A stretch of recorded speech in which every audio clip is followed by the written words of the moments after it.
तो let's start. तो आज का ये जो सेशन है ये बेसिकली मेंस स्ट्रेटजी से रिलेटेड है।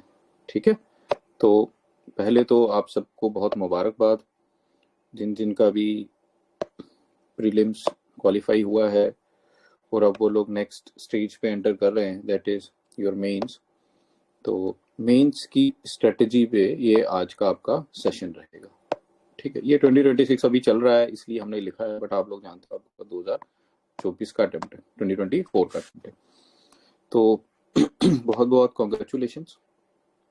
बहुत से बच्चे ऐसे थे जिन्होंने बहुत हार्डवर्क किया था but somehow they could not clear their prelims. तो सबसे इम्पोर्टेंट स्टेज आपके एग्जाम की जो है ये प्रीलिम्स ही है ना। सबसे ज़्यादा बच्चे प्रीलिम्स देते हैं और इसमें से जितने भी आपकी पोस्ट्स होती हैं, for example you have 100 posts, तो 25 टाइम्स के अराउंड जो है ये सेलेक्ट होते हैं। ठीक है, तो जितने भी पोस्टें होंगी 25 टाइम्स आपके सेलेक्ट होते हैं प्रीलिम्स में, जो कि आगे बढ़ते हैं मेंस में। फिर ऐसे ही ये कम होता जाता है, फिर 1/3 हो जाता है आगे जाके। तो प्रीलिम्स स्टेज क्लियर करके अब आप लोग अपनी नेक्स्ट स्टेज में एंटर कर रहे हैं, दैट इज मेंस। बहुत से बच्चे ऐसे होते हैं, 2-3 टाइप के बच्चे होते हैं। पहला बच्चा वो होता है जो ऑलरेडी पहले इंटरव्यू दे चुका होता है। ठीक है, तो यानी कि वो प्रीलिम्स, मेंस एंड इंटरव्यू और फिर उसके बाद अ सक्सेसफुल अटेम्प्ट। कई ऐसे भी हैं जो ऑलरेडी सेलेक्टेड हैं, जैसे अकाउंट सर्विस में है या पुलिस सर्विस में है, और they try to get another service that is your administrative service. तो वैसे भी लोग होंगे इसमें जो ऑलरेडी सेलेक्टेड हैं बट दोबारा से एग्जाम देते हैं अच्छी सर्विस के लिए। तो फर्स्ट स्टेज में मैं उन बच्चों को कंसिडर करता हूं जो ऑलरेडी ये तीनों स्टेज में गुजर चुके हैं, यानी कि उन्होंने इंटरव्यू दिया हुआ है, चाहे पास हैं चाहे फेल हैं चाहे सेलेक्टेड है, वो सारे ये आते हैं नंबर 1 कैटेगरी के स्टूडेंट्स। नंबर दूसरे वैसे बच्चे आते हैं जिन्होंने मल्टीपल अटेम्प्ट्स में प्रीलिम पास किया होता है लेकिन आगे मेंस उनसे पास नहीं हो पाता। ठीक है, और तीसरे जिनका प्रीलिम्स ही पास नहीं हुआ था और अब पहली बार ही प्रीलिम्स हुआ है, including those who are first timers. तो ये 3 कैटेगरी के बच्चे यहाँ पे आते हैं। इनमें से जो फर्स्ट कैटेगरी के बच्चे हैं इनको तो मेंस के बारे में पता होता है, इनके मेंस के नोट्स वगैरह जो हैं वो प्रिपेयर्ड होते हैं, इनको ऑलरेडी धक्का लग चुका होता है। ठीक है, क्योंकि फाइनल रिजल्ट के बाद इनको मार्कशीट मिलती है, मार्कशीट में ये लोग देख लेते हैं कि इनके मार्क्स कम कहाँ थे, किस वजह से ये बाहर हो रहे हैं, क्या ऑप्शनल ने इनको बाहर कराया, क्या एथिक्स में इनके कम मार्क्स थे, क्या एसए को इन्होंने लाइटली लिया था, GS3 में नंबर कम थे, GS2 में नंबर कम थे या GS1 में नंबर कम थे, कहाँ नंबर कम थे ये इनको एक बार पता चल जाता है। तो अब इन्होंने उस पर वर्कआउट ज़्यादा करना होता है। ठीक है, कई ऐसे होते हैं जिन्होंने पहले ऑप्शनल अच्छा चूज नहीं किया होता, तो बहुत से लोग, जैसे अभी मैं लेट इसीलिए हो गया क्योंकि एक मेरे फ्रेंड है उनका ऑप्शनल PSIR है, तो now he is shifting to anthro. तो उन्हीं का मुझे कॉल आया हुआ था अभी, तो फिर मैंने उन्हें बताया कि I have already planned a session, तो आप लोग इसको ज्वाइन कीजिए। तो रेफरेंस से कॉल कर लेते हैं ना, अननोन नंबर से, तो मैं कभी कभी पिक कर लेता हूँ। तो बहुत से बच्चे स्टेज 1 में ये वाले हैं। तो फिलहाल ये वाले बच्चे आप सबसे, मतलब आप में भी कुछ लोग यहाँ पे होंगे, कुछ यहाँ होंगे, कुछ होंगे, ये सेशन में हम तीनों के लिए एड्रेस करवाएंगे। बट जो बच्चे स्टेज 2 या फिर सबसे ज्यादा स्टेज 3 जिनका पहला अटेम्प्ट है, आपका कंपटीशन इन सबके साथ, तो देख लो आपको कितनी मेहनत करनी है। वो लोग ऑलरेडी एक बार इस स्टेज से क्लियर करके दोबारा से आ रहे हैं, दोबारा लाइन में लग रहे हैं वो लोग। लेकिन बात, मतलब घबराना नहीं है। मैं खुद ही फर्स्ट अटेम्प्ट था, मैंने खुद ही फर्स्ट अटेम्प्ट दिया था। जब मैं पढ़ाई करता था बड़े ऐसे थे जो यहाँ से गुजर के आ चुके थे, तो कोई बात नहीं, मैंने फर्स्ट अटेम्प्ट में ही क्लियर किया था। तो घबराना नहीं है। कंपटीशन आपको इनसे कम्पीट करना है, लेकिन मेहनत करोगे तो आप इनसे आगे निकल जाओगे। और जो लोग यहाँ पे हैं किसी वजह से अटका हुआ है, तो वो भी हमारी स्ट्रेटेजी लेके वो क्रॉस कर सकते हैं। तो चाहे आप स्टेज 1 पे हैं, चाहे स्टेज 2 पे हैं, चाहे स्टेज 3 पे हैं, आपने घबराना नहीं है। एक बेटर प्लान हम लोग बनाएंगे आप सबके लिए, आपकी कमियों को हम लोग इम्प्रूव कराएंगे और आपको एक ओवरऑल व्यू पॉइंट देंगे कि इस एग्जाम की डिमांड क्या है ना। डिमांड अगर आपको एक बार पता चल जाएगी तो उसके बाद आप उस चीज को, अपनी कमी पेशी जो भी होगी, उसको पूरा कर सकते हो। ठीक है, तो इसी के साथ हमारे साथ इस वीडियो में आप बने रहना एंड तक। इसमें हम मल्टीपल चीज़ें एक्सप्लोर कर रहे हैं और लास्ट में मैं इसमें आपके लिए 2021 से लेके 2025 ये जो मतलब रिसेंट प्रीलिम्स हुआ था JKPSC का, इसकी पूरी स्ट्रेटजी, पूरा एनालिसिस लेके आया हूँ मैं, year wise GS distribution, marks distribution, ठीक है, कि हिस्ट्री के क्वेश्चन कितने साल कितने आए हैं, वो सारा मैं आपके लिए लेके आया हूँ एंड में इस वीडियो में। तो मेरे साथ बने रहना, सारी इंपॉर्टेंट चीजें हम इस वीडियो में आज डिस्कस करने वाले हैं। ठीक है, तो आगे बढ़ते हैं हम लोग। सबसे पहले बहुत से कॉल्स आ रहे हैं, बहुत सी क्वेरीज आ रही हैं हमें पिछले हफ्ते से, जब से आपका ये रिजल्ट निकला है। तो हम लोग थोड़ा टाइम ले रहे थे। देखो, स्ट्रेटेजी बनाने में तो थोड़ा टाइम लगता है, क्योंकि हर साल अलग स्ट्रेटेजी होती है। हम कोई एक सेट प्रिंसिपल इस्तेमाल नहीं करते हैं कि जो पिछले साल था उठा के इस साल भी कर दिया, नहीं। अगर हमें लगता है कि इसमें इंप्रूवमेंट है, बच्चों का फीडबैक, ठीक है, आपकी शीट्स के वैल्यूएशन से फीडबैक हमें लग रहा है कि ये चीज़ें ज़्यादा डिमांड में है, तो हम उसके अकॉर्डिंगली सेट करते हैं और आपकी डिमांड के अकॉर्डिंगली भी हम चीज़ों को चलते हैं। तो इस साल हमारे जो प्रज्ञान आई इसमें मेंस रिलेटेड इनिशिएटिव्स हैं, वो हमने यहाँ पे कैप्चर किए हुए हैं, जो मैं चाहता हूँ कि आप लोग इसमें देखें। ठीक है, एक पहला नंबर मेंस रिलेटेड बैच। ठीक है, एक हम लोग यहाँ पे मेंस का बैच शुरू कर रहे हैं।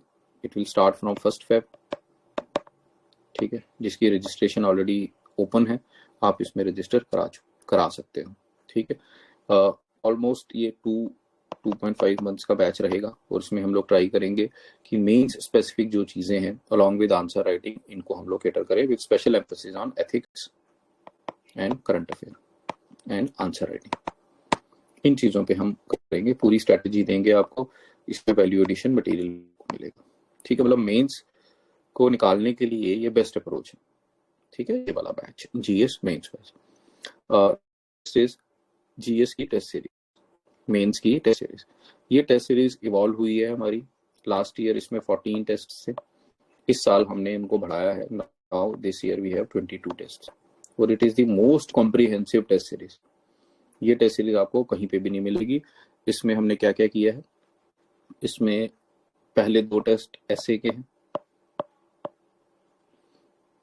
इसके बाद GS1 का पहला सेक्शनल, GS1 का दूसरा सेक्शनल और GS1 का तीसरा सेक्शनल। जो पहला सेक्शनल है इसमें हिस्ट्री है, modern history, word history and post independence. देखो, पोस्ट इंडिपेंडेंस और वर्ड हिस्ट्री को अब हम लोग इग्नोर नहीं कर सकते हैं, सवाल आना शुरू हो गए पिछले साल से। और हिस्ट्री, इसका ये पहला आपका सेक्शनल टेस्ट होगा, 10 क्वेश्चन होंगे इसमें। Second one your society and geography, नहीं सोसाइटी नहीं, ओनली ज्योग्राफी, तो इसमें पूरा ज्योग्राफी। और third one is art and culture and society. इस तरीके से हम पूरे आपके GS1 के सिलेबस को 3 पार्ट्स में डिवाइड करके इवेल्युएट करेंगे, ताकि आप स्पेसिफिकली उसको ही पढ़ो। और फिर का फोर्थ होगा फुल लेंथ टेस्ट। हर टेस्ट से पहले आपको मेंटरशिप मिलेगी। आप डिस्कस करेंगे कि आप हिस्ट्री पढ़ रहे हैं तो हिस्ट्री के सोर्सेस मेरे क्या होने चाहिए, हम कहाँ से पढ़ें, कैसे पढ़ें, वगैरह वगैरह, इस टाइप से। तो ये हो गया आपके 4 टेस्ट। ऐसे ही GS1 तो GS2, GS3, GS4, टोटल आपके कितने हो जाएंगे, 4 into 3, that is your 12 आपके यहाँ। और एक इसमें फुल लेंथ भी था, 4 फुल लेंथ। तो कितने हो गए, पहले 2 थे और 16 ये हो गए 18। और लास्ट में फिर सारे फुल लेंथ हैं 4 और, GS1, GS2, GS3, GS4। तो टोटल 22 टेस्ट आपके हो जाएंगे। ये अप्रैल में आपका खत्म हो जाएगा। ठीक है, ये इसका शेड्यूल आपको भी शेयर कर दिया जाएगा, स्टार्टिंग फ्रॉम 1 February। स्टार्टिंग में हमने ऐसे के 2 पेपर रखे हैं ताकि स्टार्ट में आपको थोड़ा सा हेड्स ऑन मिल जाए कि आप प्रिपेयर कर सको। ठीक है, next one is your optional subject test series. तो आपका जो भी ऑप्शनल है, ठीक है, जितने भी ऑप्शनल हैं आप बच्चे देते हो, उनकी टेस्ट सीरीज हम लोग आपको प्रोवाइड करते हैं। और ये सारी इवेल्युएट होती हैं बाय एक्सपर्ट्स, मोस्टली वैसे लोग जो ऑलरेडी KS क्वालिफाई कर चुके होते हैं। ठीक है, एंथ्रो, PSIR, सोशियोलॉजी, ज्योग्राफी और योर जोलॉजी, बॉटनी एटसेट्रा, जितने भी हैं। ठीक है, और डिपेंडिंग अपॉन डिमांड हम ये ले भी आते हैं। अगर कोई ऐसा है जो चाहता है देने, जो हमारे पास अभी नहीं है, हम उसको बनवा देते हैं। Then your personalised mentorship programme. ठीक है, अगर आप सिर्फ मेंटरशिप चाहते हो, ये भी आपको अवेलेबल है। देन एक हमने स्पेशल सीरीज इस साल चलाई है, जो कि पहले नहीं है, कोई भी नहीं देता ये चीज। ये क्या है कि आपके पिछले 5 साल के KS के पेपर का मॉडल आंसर सीरीज, जिसमें क्वेश्चंस डिस्कस किए जा रहे हैं। ये ऑलरेडी इसकी प्लेलिस्ट है जो आपको यूट्यूब पे मिलेगी। इसमें हिस्ट्री और सोसाइटी की वीडियोस अपलोडेड हैं, जिसमें 2025 का क्वेश्चन लिया हुआ है और उसको एड्रेस किया है। तो PYQ का जितना भी आज तक आया हुआ है पैटर्न चेंज होने के बाद, वो सारे हिस्ट्री तो पता चले कि अप्रोच क्या होनी चाहिए, इंपॉर्टेंट थिंग्स क्या है। ठीक, आपको देखते हैं यूपी ऑलरेडी इसकी हम लोग प्रोवाइड कर देखा जो इसमें से स्पेसिफिकली और भी पिछले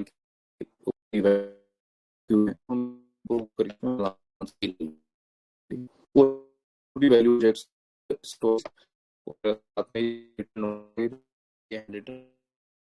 प्लस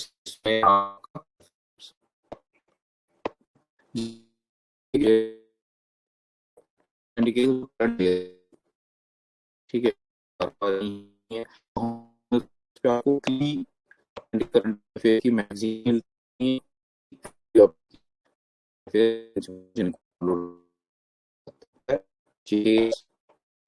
मीन्स 2025, ठीक है, टेलीग्राम पे। यहाँ फिर प्रज्ञा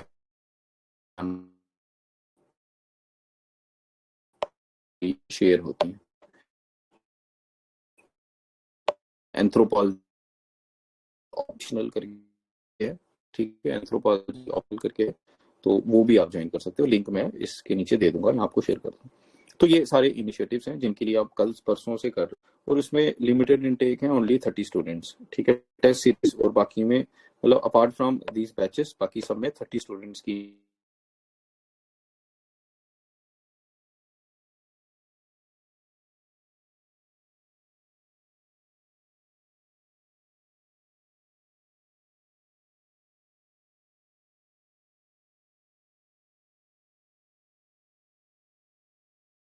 फ्री में है।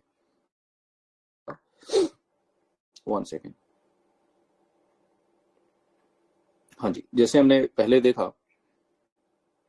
हेलो, क्या आपको वॉइस ठीक आ रही है?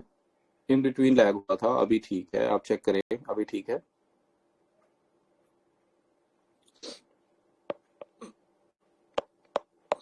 जो स्टेज 2 एंड 3 पे बचे थे, जिनका पहली बारी प्रीलिम्स पास हुआ है, या वैसे जिनका मेंस में रह गए थे, मेंस लिखा तो था लेकिन उनका मेंस रह गया था स्पेसिफिकली, उनके लिए अब थोड़ा सा आगे डिटेल में प्रोग्राम है, ठीक है। थाउजेंड्स बच्चे जो हैं प्रीलिम्स देते हैं, सिर्फ लिमिटेड ही मेंस तक पहुंच पाते हैं, और इनमें से भी बहुत कम जो है वो आगे पहुंचते हैं। तो मेन इशू यही रहता है कि लैक ऑफ नॉलेज नहीं है, स्ट्रेटेजी नहीं होती है। आप सब कुछ नहीं पढ़ सकते हो, you cannot read everything which you have read for prelims. Prelims की स्ट्रेटेजी के हिसाब से अगर आपने तैयारी करी है, अब आपको थोड़ी सी उसमें चेंजिंग लानी पड़ती है, स्ट्रक्चर आपको चेंज करना पड़ता है मेंस के लिए। और इसमें सबसे इंपॉर्टेंट चीज जो रहती है वो आपका ऑप्शनल है, ठीक है। ऑप्शनल का आपको सब्जेक्ट कंप्लीट हुआ होना चाहिए, आपके नोट्स खुद के बने हुए होने चाहिए, हैंड रिटन, क्योंकि अपनी लैंग्वेज लिखी हुई ना रिवाइज जल्दी हो जाता है। और इसमें वैल्यू एडिशन में क्या आ जाता है, आपका करंट अफेयर्स और PYQ जितने भी हैं UPSC के और स्टेट PSC के, JK PSC के, इन सबको कैटर करके इनके ट्रेंड्स, उनके बेस पे क्वेश्चंस,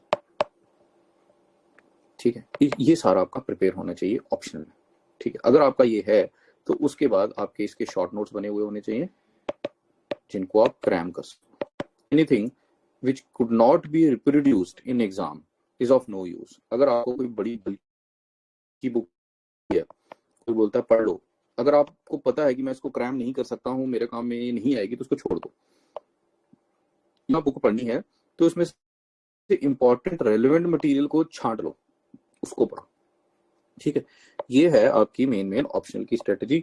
और बाकी अगर आपका कोई स्पेसिफिक ऑप्शनल है उसके लिए हम लोग अलग वीडियोस लेकर आएंगे, लेकिन ये मैंने कट शॉर्ट करके आपको ब्रीफ में बता दिया, ओके।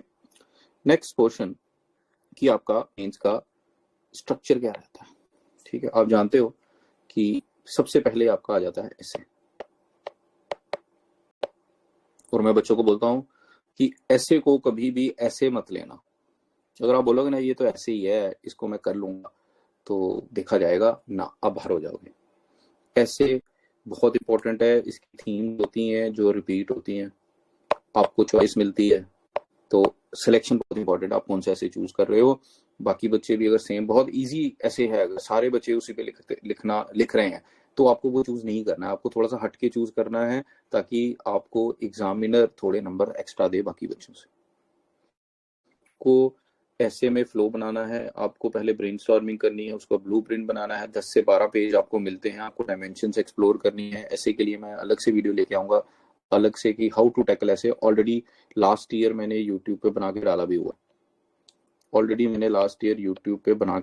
है, हाउ टू टैकल ऐसे। अब वही सेम देख लो, आपका काम चल जाएगा। सिर्फ आपको थोड़े से मुझे हिंट देने होंगे किस चीज के, टॉपिक्स के। इंपॉर्टेंट मैं आपको थीम्स दूंगा यहाँ से, जो मैंने पिछले साल भी थीम्स दी थी, उन्हीं से पेपर में क्वेश्चन आए थे।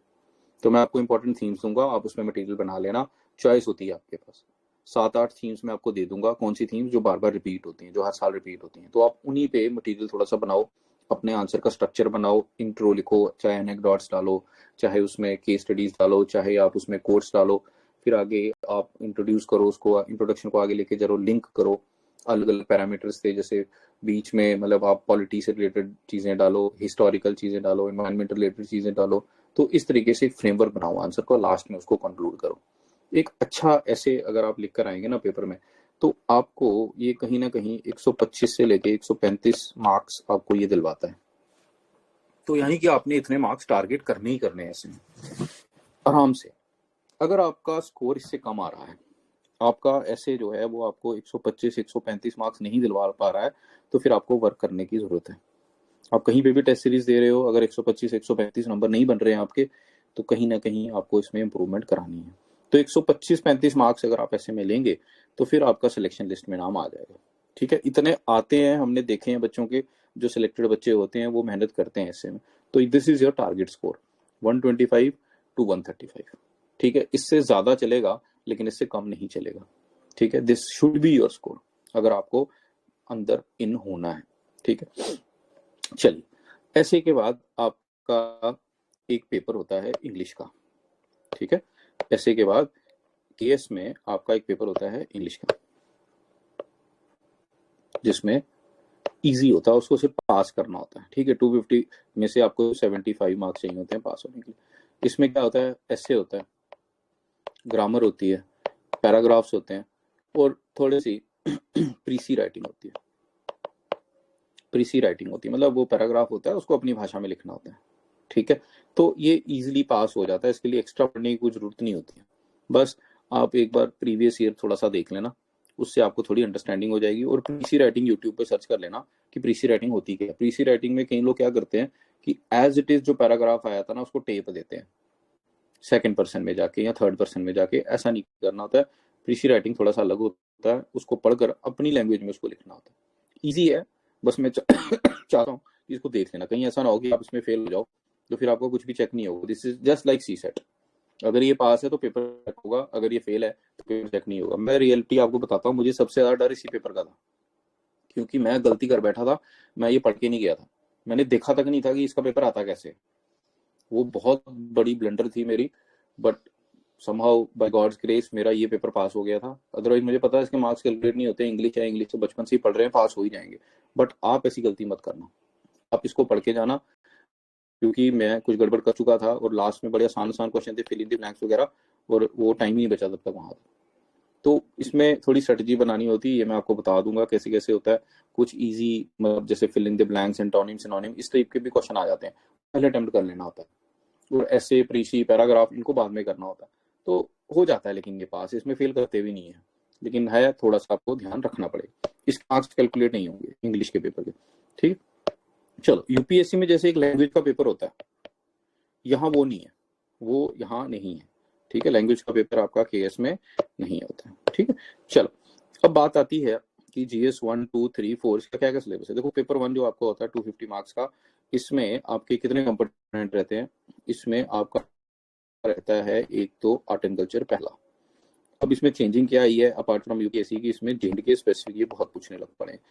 ये आपको पढ़ना ही पढ़ना है। आर्ट एंड कल्चर स्पेसिफिक जो वैल्यू एडिशन मटेरियल है, ये पिछले साल का मैंने ऑलरेडी इसी चैनल पे डाला हुआ है, आप उसको उठाओ, वहां से रेफरेंस लेके करो। और इस साल का मैं उसको अपडेट कर रहा हूँ, जो भी नए क्वेश्चन आए थे पिछले साल, हालांकि कोई नया क्वेश्चन आया नहीं है, उसी बेसिस पे आया। जैसे सूफीज्म मैंने डाला था, सूफीज्म के बेसिस पे आया। जैसे मैंने वैदिक लिटरेचर डाला था, तो वैदिक लिटरेचर का ही क्वेश्चन आया, उसी में वो कवर हो गया हुआ है। बट आप इसको रेफर कर सकते हो, ठीक है। इस साल का मैं नया बना रहा हूँ, ये भी दूंगा।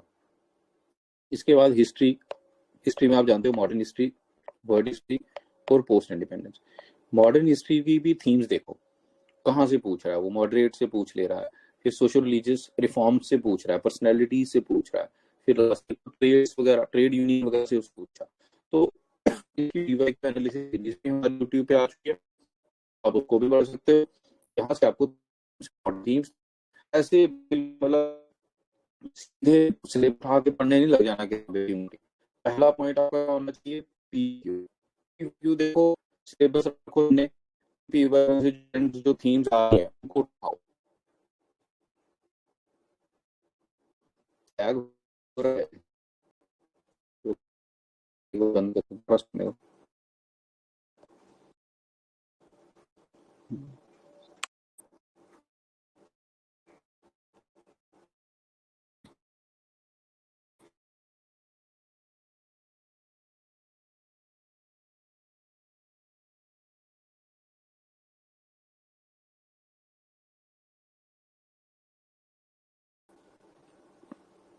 मैंने रिकनेक्ट किया है, आप लोग देखें कि क्या अभी वॉइस ठीक है या अभी भी सेम वही वैसा इशू है।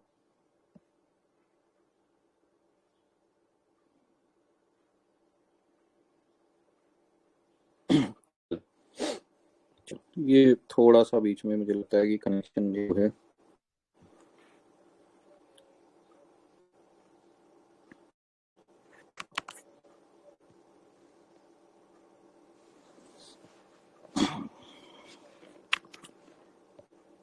स्क्रीन शेयर है, आपको स्क्रीन दिख रही है। चलो, तो हिस्ट्री की मैं बात कर रहा था, मैं रिपीट कर देता हूँ जो आपको नहीं सुनाई दिया due to my voice break, कि हिस्ट्री में मॉडर्न हिस्ट्री है, वर्ल्ड हिस्ट्री है और पोस्ट इंडिपेंडेंस है। हिस्ट्री में मैं ये कह रहा था कि आपने सिंपली किताब उठा के पढ़ने लग जाना है। पता चला आप स्पेक्ट्रम उठाई लगे रटा मारने, ठीक है, यहाँ कोई किसी ने रेफर कर दी, बट मैं देख रहा 2-3 दिन से यहाँ बच्चे किताबों के नाम पूछ रहे हैं कि ये वाली पढ़ू ये वाली पढ़ू। मैं लिटरली बोल रहा हूँ, मैंने कभी नाम सुना नहीं है इन किताबों का। तो इतना कुछ नहीं पढ़ना होता, एक स्पेक्ट्रम उठाई काम हो गया, ज्यादा से ज्यादा एनसीईआरटी उठा लो। या फिर कैसे उठाओ, आप देखो प्रीवियस ईयर, जो प्रीवियस ईयर थीम्स हैं, जो हम यहाँ आपको बुकलेट्स प्रोवाइड करेंगे, या जो हमने हिस्ट्री के लिए ऑलरेडी यूट्यूब पे डिस्कस कर चुके हैं हम लोग। यूट्यूब की सीरीज हमने लाई हुई है, अब देखो उसके लिंक्स मैंने डाले हुए हैं यहाँ पे, नहीं तो प्रज्ञान टेलीग्राम चैनल पे आपको मिल जाएगा। वो पूरी प्लेलिस्ट है, PYQ JKS mains PYQ series, जिसमें हम सीरीज को डिस्कस कर रहे हैं, एक एक क्वेश्चन पकड़ रहे हैं, उसका मॉडल आंसर बना रहे हैं और उसको डिस्कस भी कर रहे हैं आपके साथ, पूरी अप्रोच डिस्कस कर रहे हैं, ब्रेनस्टॉर्मिंग हो रही है वहां पे। उससे बेस्ट आपको और क्या चाहिए। तो उसको पकड़ो को कौन कौन से टॉपिक से सवाल आ रहे हैं, और उन टॉपिक्स को अपने सिलेबस में टिक करते चलो, ठीक है। जैसे मॉडरेट से रिलेटेड कोई क्वेश्चन आया, तो अब दूसरा क्वेश्चन भी आ सकता है, तो मॉडरेट्स एज अ थीम आपके लिए इंपॉर्टेंट हो गई है। अब मॉडरेट्स को अच्छे से पढ़ लो, उसके हैंड रिटन नोट्स भी ठीक ठाक बना लो। मैं ये कह रहा हूँ, दो थीम्स बार बार रिप्रोड्यूस हो रही हैं, जिस एरिया से वो रिप्रोड्यूस हो रही हैं, उस एरिया के आसपास वाली चीजों को अच्छे से पढ़ के उसको नोट्स बना लो। उस एरिया को पढ़ने के लिए अगर आपको 2-3 सोर्सेस पे भी जाना पड़ता है, जाओ। बाकी भी पढ़ने हैं हमने, लेकिन प्रियोरिटी वाइज पढ़ना है, फेज वाइज पढ़ना है। पहले सबसे पहले वो पढ़ो, फिर उसके बाद कुछ और पढ़ो, ठीक है। तो ये चीजें जो हैं, सबसे पहले आपने ये वाला पढ़ना है, फिर उसके बाद आपने वर्ड हिस्ट्री पढ़नी है। जब आप वर्ड हिस्ट्री पढ़ेंगे तो वर्ड हिस्ट्री में देखो, वर्ड हिस्ट्री में तो जनरली क्वेश्चन आते नहीं है, लेकिन अगर क्वेश्चन आ रहे हैं तो फिर पढ़ना पड़ेगा। तो इस साल जैसे सुएज क्राइसिस का क्वेश्चन आया था, तो वो आपको पता है कि न्यूज में था इसलिए आया, ठीक है, वहां इशू चल रहा था। पर पोस्ट इंडिपेंडेंस, ये भी पहले क्वेश्चन नहीं आते थे, अभी आना शुरू हुए। एक तो यार ये जो आप लोग डिस्टर्ब करते हो ना बीच में, ग्रुपों में मैसेज डाल डाल के फालतू के लिंक स्पैम शेयर करके, ये मत किया करो प्लीज। होगा क्या इससे, मैं बैन करूंगा, ब्लॉक करूंगा। तो वर्ड हिस्ट्री और पोस्ट इंडिपेंडेंस, ये जो दोनों चीजें हैं, ये बहुत इंपॉर्टेंट है, लेकिन इसमें ज्यादा नहीं घुसना है आपने, ठीक है। सिंपली यूपीएससी के प्रीवियस ईयर उठाओ, उसमें अगर वर्ल्ड हिस्ट्री के कोई क्वेश्चन आए हुए हैं तो वो उनको प्रिपेयर करो, और पोस्ट इंडिपेंडेंस के भी ऐसे ही आपने यूपीएससी में देखना है, अगर यहाँ कोई क्वेश्चन आया हुआ है तो उसको उठाओ, ठीक है, ज्यादा डेप्थ में नहीं घुसना है। प्लस वर्ल्ड हिस्ट्री का थोड़ा सा रिलेट करना है कि अभी क्या इश्यूज चल रहे हैं, जो जियोपॉलिटिकल इश्यूज अभी जैसे आपको पता है वो ट्रम्प श्रम्प का इशू चल रहा है, वो आपने ऑलरेडी आईआर में पढ़ा होगा, वो जो आईआर में आप पढ़ रहे हो उसी को रिलेट करो थोड़ा सा वर्ल्ड हिस्ट्री के साथ। जैसे कोल्ड वॉर इरा था, उसमें आपको पता है कोल्ड वो थोड़ा सा मतलब इनकी आइडियोलॉजी पे चला, कम्युनलिज्म आ गया और ये आपका कैपिटलिज्म आ गया, ये थोड़ा सा बस देखो, ठीक है। बाकी ये सोच के कि अगर क्वेश्चन आया है तो अब मुझे और अंदर घुसना है इसमें, तो वो आप नहीं घुस पाओगे। एक सेकंड गाइस होल्ड कीजिए, एक सेकंड होल्ड कीजिए आप। हेलो हेलो, हाँ जी,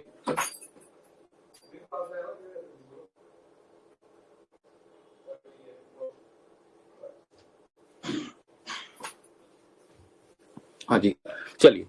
तो बेसिकली क्वेश्चन को देख के हम लोग ज्यादा डेप्थ में नहीं जा सकते, लेकिन बिल्कुल छोड़ भी नहीं सकते। तो इस साल भी आने की संभावना है, तो हम इसको पढ़ेंगे। ये आपको और भी थोड़े से मतलब इसके लिए भी थोड़ा वैल्यू एडिशन मटेरियल हम आपको देंगे और पढ़ाएंगे भी ये वाला, ये दोनों चीजें, ठीक है। तो इस तरीके से आपने इसको कवर करना है। अब हिस्ट्री हो गया, आर्ट एंड कल्चर हो गया, इसके बाद आपका नेक्स्ट आ जाता है सोसाइटी। सिमिलरली सोसाइटी को भी हमने पार्ट्स में तोड़ा हुआ है, अभी मैं दिखाऊंगा, इसमें ही मैं वो लेके आया हूँ आपके लिए, ठीक है। अलग अलग पोर्शंस हैं, जैसे ग्लोबलाइजेशन है, विमेन रिलेटेड है, फिर और कास्ट रिलीजन या ये सारी चीजें तो इन पे किस तरीके से क्वेश्चन आते हैं, तो वो आपने पढ़ना है। और लास्टली ज्योग्राफी, ज्योग्राफी में भी आपको पता है कि जेएनके स्पेसिफिक पूछ रहे हैं ये लोग। ज्योग्राफी में डिजास्टर मैनेजमेंट ये लोग जीएस1 में पूछ रहे हैं, जैसे लैंडस्लाइड्स वगैरह वगैरह, वो सारी चीजें। तो ये थोड़ा सा ना स्मार्ट वर्क करना है। पहले ये पीवाईक्यू सीरीज देख लो, इसका एनालिसिस करो। ये जो बुकलेट्स हैं इसमें जीएस वाइज आपको पूरा मैप स्ट्रक्चर बना के दिया हुआ है, जैसे मैं दिखाता हूँ यहाँ पे, ये देखो ये नीचे है, ये आपको बुक्स में भी मिल जाएगा, हमारी बुक्स हैं उसमें भी मिल जाएगा आपको। जैसे अभी मैंने आपको एग्जांपल दी जीएस1 की, है ना, तो ये मैंने जीएस1 का आपके लिए यहाँ प्रिपेयर किया हुआ। तो देखो जीएस1 में जैसे मैंने बोला आपको हिस्ट्री, तो हिस्ट्री का एक पोर्शन आ गया आर्ट एंड कल्चर, ठीक है, एक पोर्शन आ गया आर्ट एंड कल्चर, एक आ गया freedom struggle. Freedom struggle is your modern history, world history, post independence. तो देखो सबसे पहले अगर मैं आर्ट एंड कल्चर की बात करूं, देख लीजिए आप पिछले 4 साल में क्या वेटेज है, 55 मार्क्स, 70 मार्क्स, 80 मार्क्स, 35 मार्क्स, तो इसको इग्नोर नहीं कर सकते। मॉडर्न हिस्ट्री देख लो इस साल 65 मार्क्स, वर्ल्ड हिस्ट्री देखो इस साल एक क्वेश्चन आया 10 नंबर का, और पोस्ट इंडिपेंडेंस का देखो अल्टरनेट ईयर्स में आया है, अल्टरनेट ईयर्स में आया है, तो इस साल भी संभावना है 15 नंबर की, पढ़ना ही पड़ेगा। तो इसके लिए कुछ नहीं करना, 2-3 क्वेश्चन है, एक आपको पता है यूनिफिकेशन ऑफ स्टेट्स, ठीक है, और दूसरा ये रिफॉर्म्स वगैरह, लैंड रिफॉर्म्स वगैरह, ये 2-3 क्वेश्चन है जो आपको पढ़ने हैं ढंग से, ज्यादा डेप्थ में नहीं घुसना है, बस पता होना चाहिए कि हाँ भाई क्वेश्चन अगर आया तो प्रोबेबल क्वेश्चन, ये यूपीएससी वाला ही है, बट अगर आप चाहो थोड़ा सा आप स्टेट पीएससी का भी पूछ सकते हो, थोड़ा सा स्टेट पीएससी का भी, स्टेट पीएससी की जेएंडके के हालात थोड़े से, ठीक है, जेएंडके के थोड़े से हालात ये पूछते हैं क्वेश्चन। जैसे उन्होंने पूछा कि भाई ये जो नई ट्रेन स्टार्ट की है इससे क्या हुआ है, स्टेट में क्या इम्पैक्ट पड़ा है, पूछ रहे हैं आजकल। आपको जेएंडके स्पेसिफिक करंट अफेयर पढ़ना पड़ेगा, और अगर स्टेट स्पेसिफिक करंट अफेयर से आपको कुछ ऐसा लगता है कि यहाँ रिलेट हो रहा है, उसके बारे में थोड़ी थोड़ी जानकारी आपको होना जरूरी है। मैं ये नहीं बोलता बड़ा डेप्थ में घुसना है, अब टाइम कम है, लेकिन superficial knowledge is very important. Mains के लिए आपको ज्यादा चीजें देखनी है, और ज्यादा चीजों की सुपरफिशियल आपको नॉलेज थोड़ी थोड़ी होनी चाहिए, आपके पास नोट्स होने चाहिए कम से कम आधे आधे पेज के, ठीक है। जैसे ये विमेन रिलेटेड क्वेश्चन आया था, तो वो डिफेंस गार्ड्स के, वो मतलब जो जैसे विलेज डिफेंस गार्ड्स है ना, इनको लीड करती थी वो, जो लास्ट ईयर आपको क्वेश्चन आया है। तो आप जानते हो हमारे यहाँ तो एक तो था कि रोल ऑफ वुमेन कैसे आता है in during during freedom struggle, role of women during freedom struggle, UPSC सवाल पूछ चुका है। अब हमें तो आजादी मिल गई 1947 में, लेकिन उसके बाद आप जानते हो कश्मीर के हालात खराब हुए, हमारी जंगें लगी हैं, उसके बाद टेररिज्म हुआ श्रीनगर में, तो उससे विलेज डिफेंस गार्ड्स हमने बनाए हैं, अभी तक वो एक्टिव है। तो हमें तो कंटिन्यूटी में चलना है। आज की डेट में भी अगर कुछ कर रहा है सरकार, कुछ कर रही है, आप जानते हो कल जैसे एनकाउंटर हुआ के आसपास, तो वो सारी चीजें हैं, उनको रिलेट करना है, ठीक है। तो रिलेट कर करके आप लोग पढ़ेंगे, ये सारी मार्क्स डिस्ट्रीब्यूशन दी हुई है। अब इसकी कंप्लीट बुकलेट है, उसमें तो ओपन भी किया हुआ है कौन कौन से क्वेश्चन आए, ये 35 नंबर के क्वेश्चन उसकी थीम्स क्या है, 24 में कौन कौन से थीम वाइज उनको ओपन भी किया हुआ है, ठीक है, वो आपको अलग से प्रोवाइड करा देंगे, ठीक है। तो जैसे ये हिस्ट्री का आया, ऐसे सोसाइटी का भी है, सोसाइटी को भी आप लोग ऐसे तोड़ सकते हो 4 पोर्शन में, religion, region, empowerment, poverty, globalisation और वुमेन। देखो वुमेन हर साल सवाल आ रहा है, हर साल सवाल, ये जेएनके की वुमेन का है, जेएनके स्पेसिफिक वुमेन का है, तो वुमेन थोड़ा बहुत पढ़ लिया यूपीएससी के हिसाब से और सोचो यहाँ चल जाएगा, नहीं चलेगा, ये फैक्चुअल है। अगर आता था तो आया, नाम ना था, थोड़ा बहुत पता था तो लिख सकते हो, नहीं तो नहीं लिख सकते। अच्छा, छोड़ के नहीं जा सकते हो।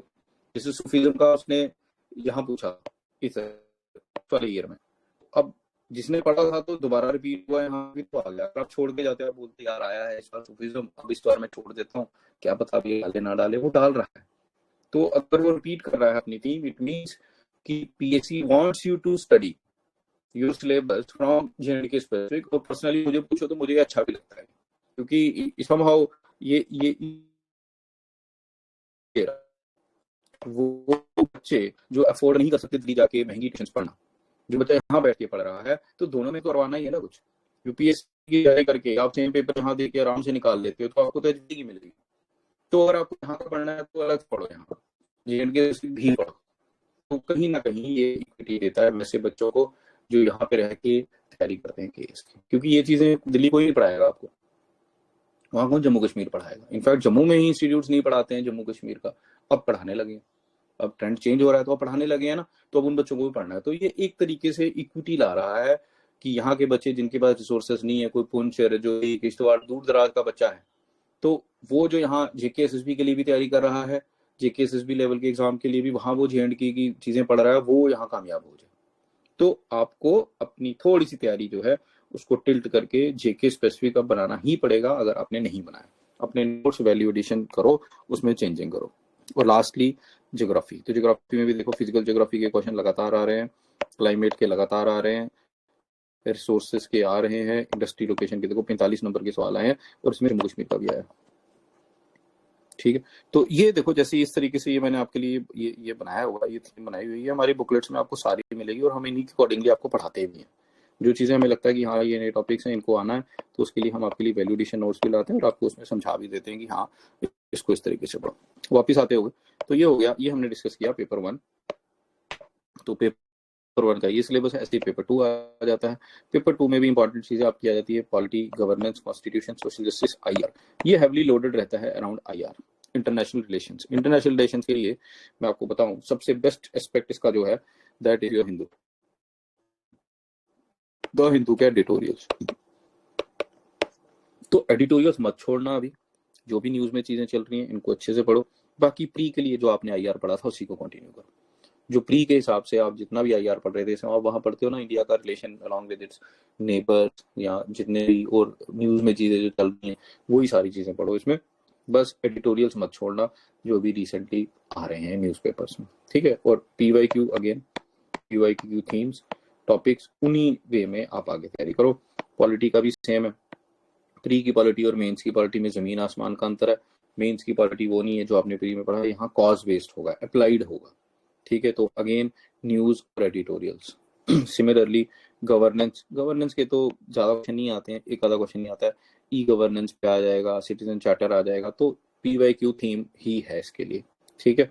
सिमिलरली सोशल जस्टिस, ये भी न्यूज में कोई गवर्नमेंट स्कीम है, पीवाईक्यू थीम्स उनको लेके, तो हेवली ओरिएंटेड रहता है आपका जीएस2 अराउंड आईआर। आईआर अगर आपका स्ट्रांग है, बाकी चीजें भी ठीक है, तो अच्छे मार्क्स आ जाते हैं।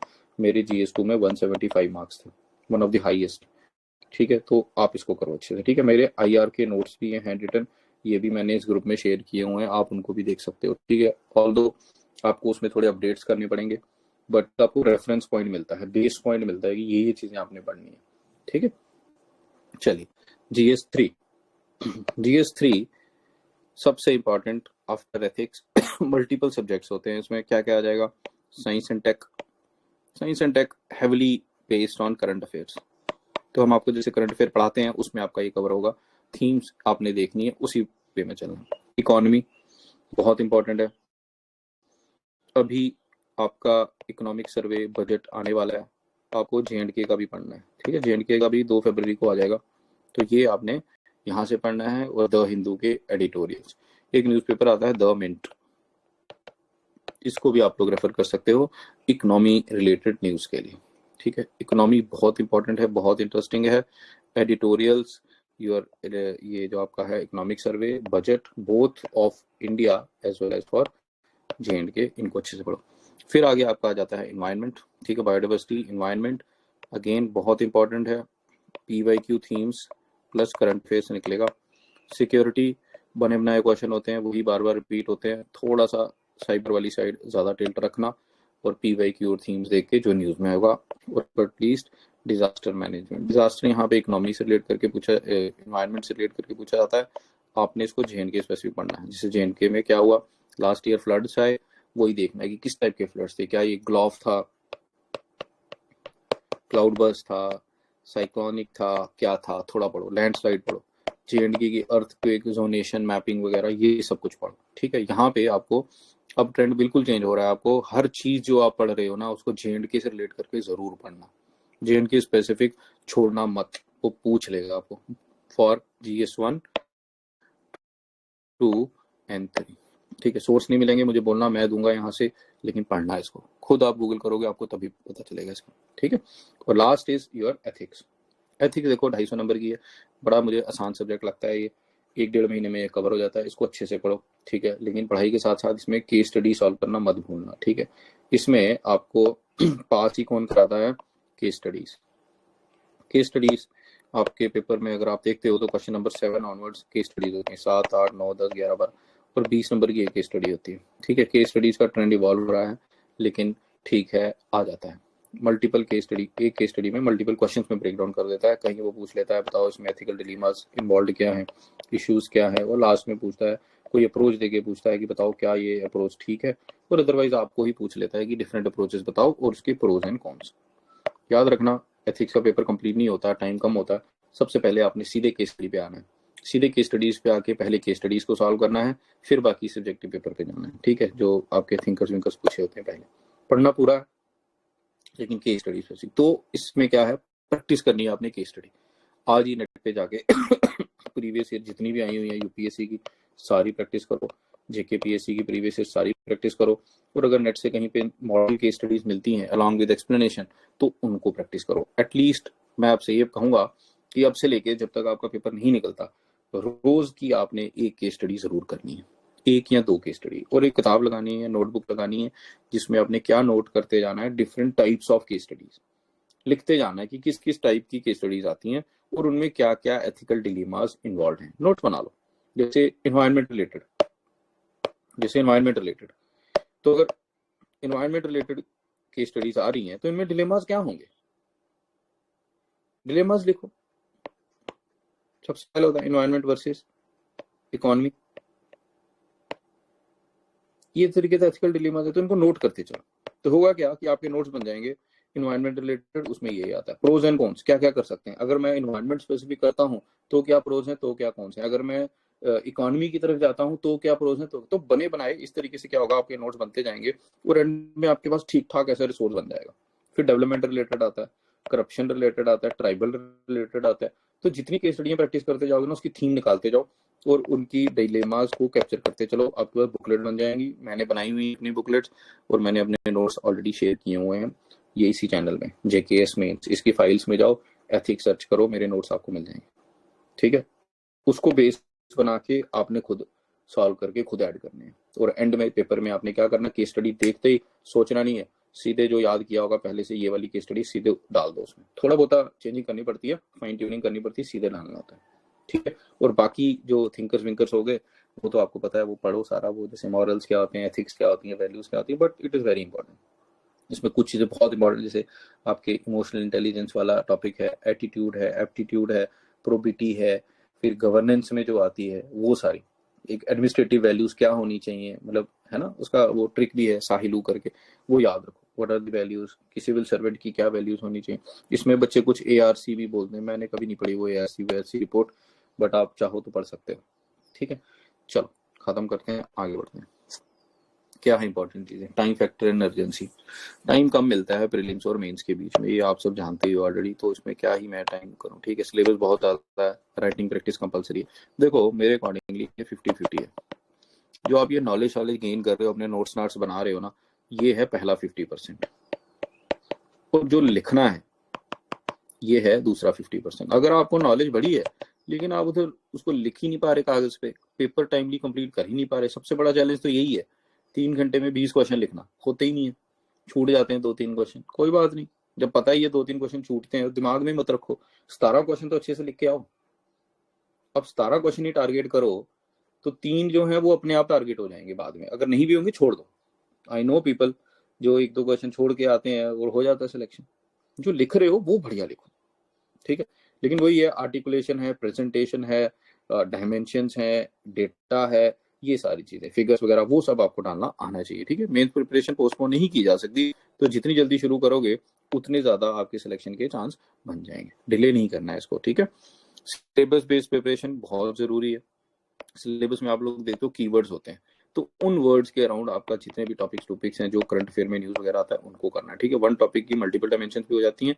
रैंडम रीडिंग मत करना, बार बार बोल रहा हूँ, सिलेबस से स्ट्रिक रहना है, रैंडम रीडिंग नहीं करनी है। सिलेबस प्लस पीवाईक्यू से जो थीम्स निकलती हैं सबसे पहले इनको करना है, फिर उसके बाद बाकी को करना, ठीक। तो आपने यूपीएससी को भी करना है साथ साथ, यूपीएससी की भी पीवाईक्यूज आपने सॉल्व करना है, जेकेपीएससी के तो नहीं है, यूपीएससी के भी सॉल्व करने हैं। तो दोनों को बेस बना के लेके चलना है, एटलीस्ट 5 ईयर्स दोनों का, ठीक है। टॉपिक वाइज पढ़ते चलो, स्टैटिक क्वेश्चन पहले खत्म करो, करंट रेलेवेंस बहुत ज्यादा है, और एग्जांपल्स में वही है कि पेपर आप देख लेना पीवाईक्यू, उसमें से एग्जांपल्स निकालना। कई बार क्या होता है कि क्वेश्चन पूछे होते हैं एक साल में, अगले साल आप उसी को एज एन एग्जांपल ट्रीट कर सकते हो, ठीक है। जैसे डिजास्टर है, आप जानते हो हमारे यहाँ चिसोटी में फ्लड्स आए, किश्तवाड़ में, वो सारी एग्जांपल्स बनेंगी आपकी, की स्टडीज बनेंगी, नेट पे सर्च करो सब कुछ मिलेगा आपको। सिलेबस से स्ट्रिक्ट, सिलेबस के बाहर नहीं जाना।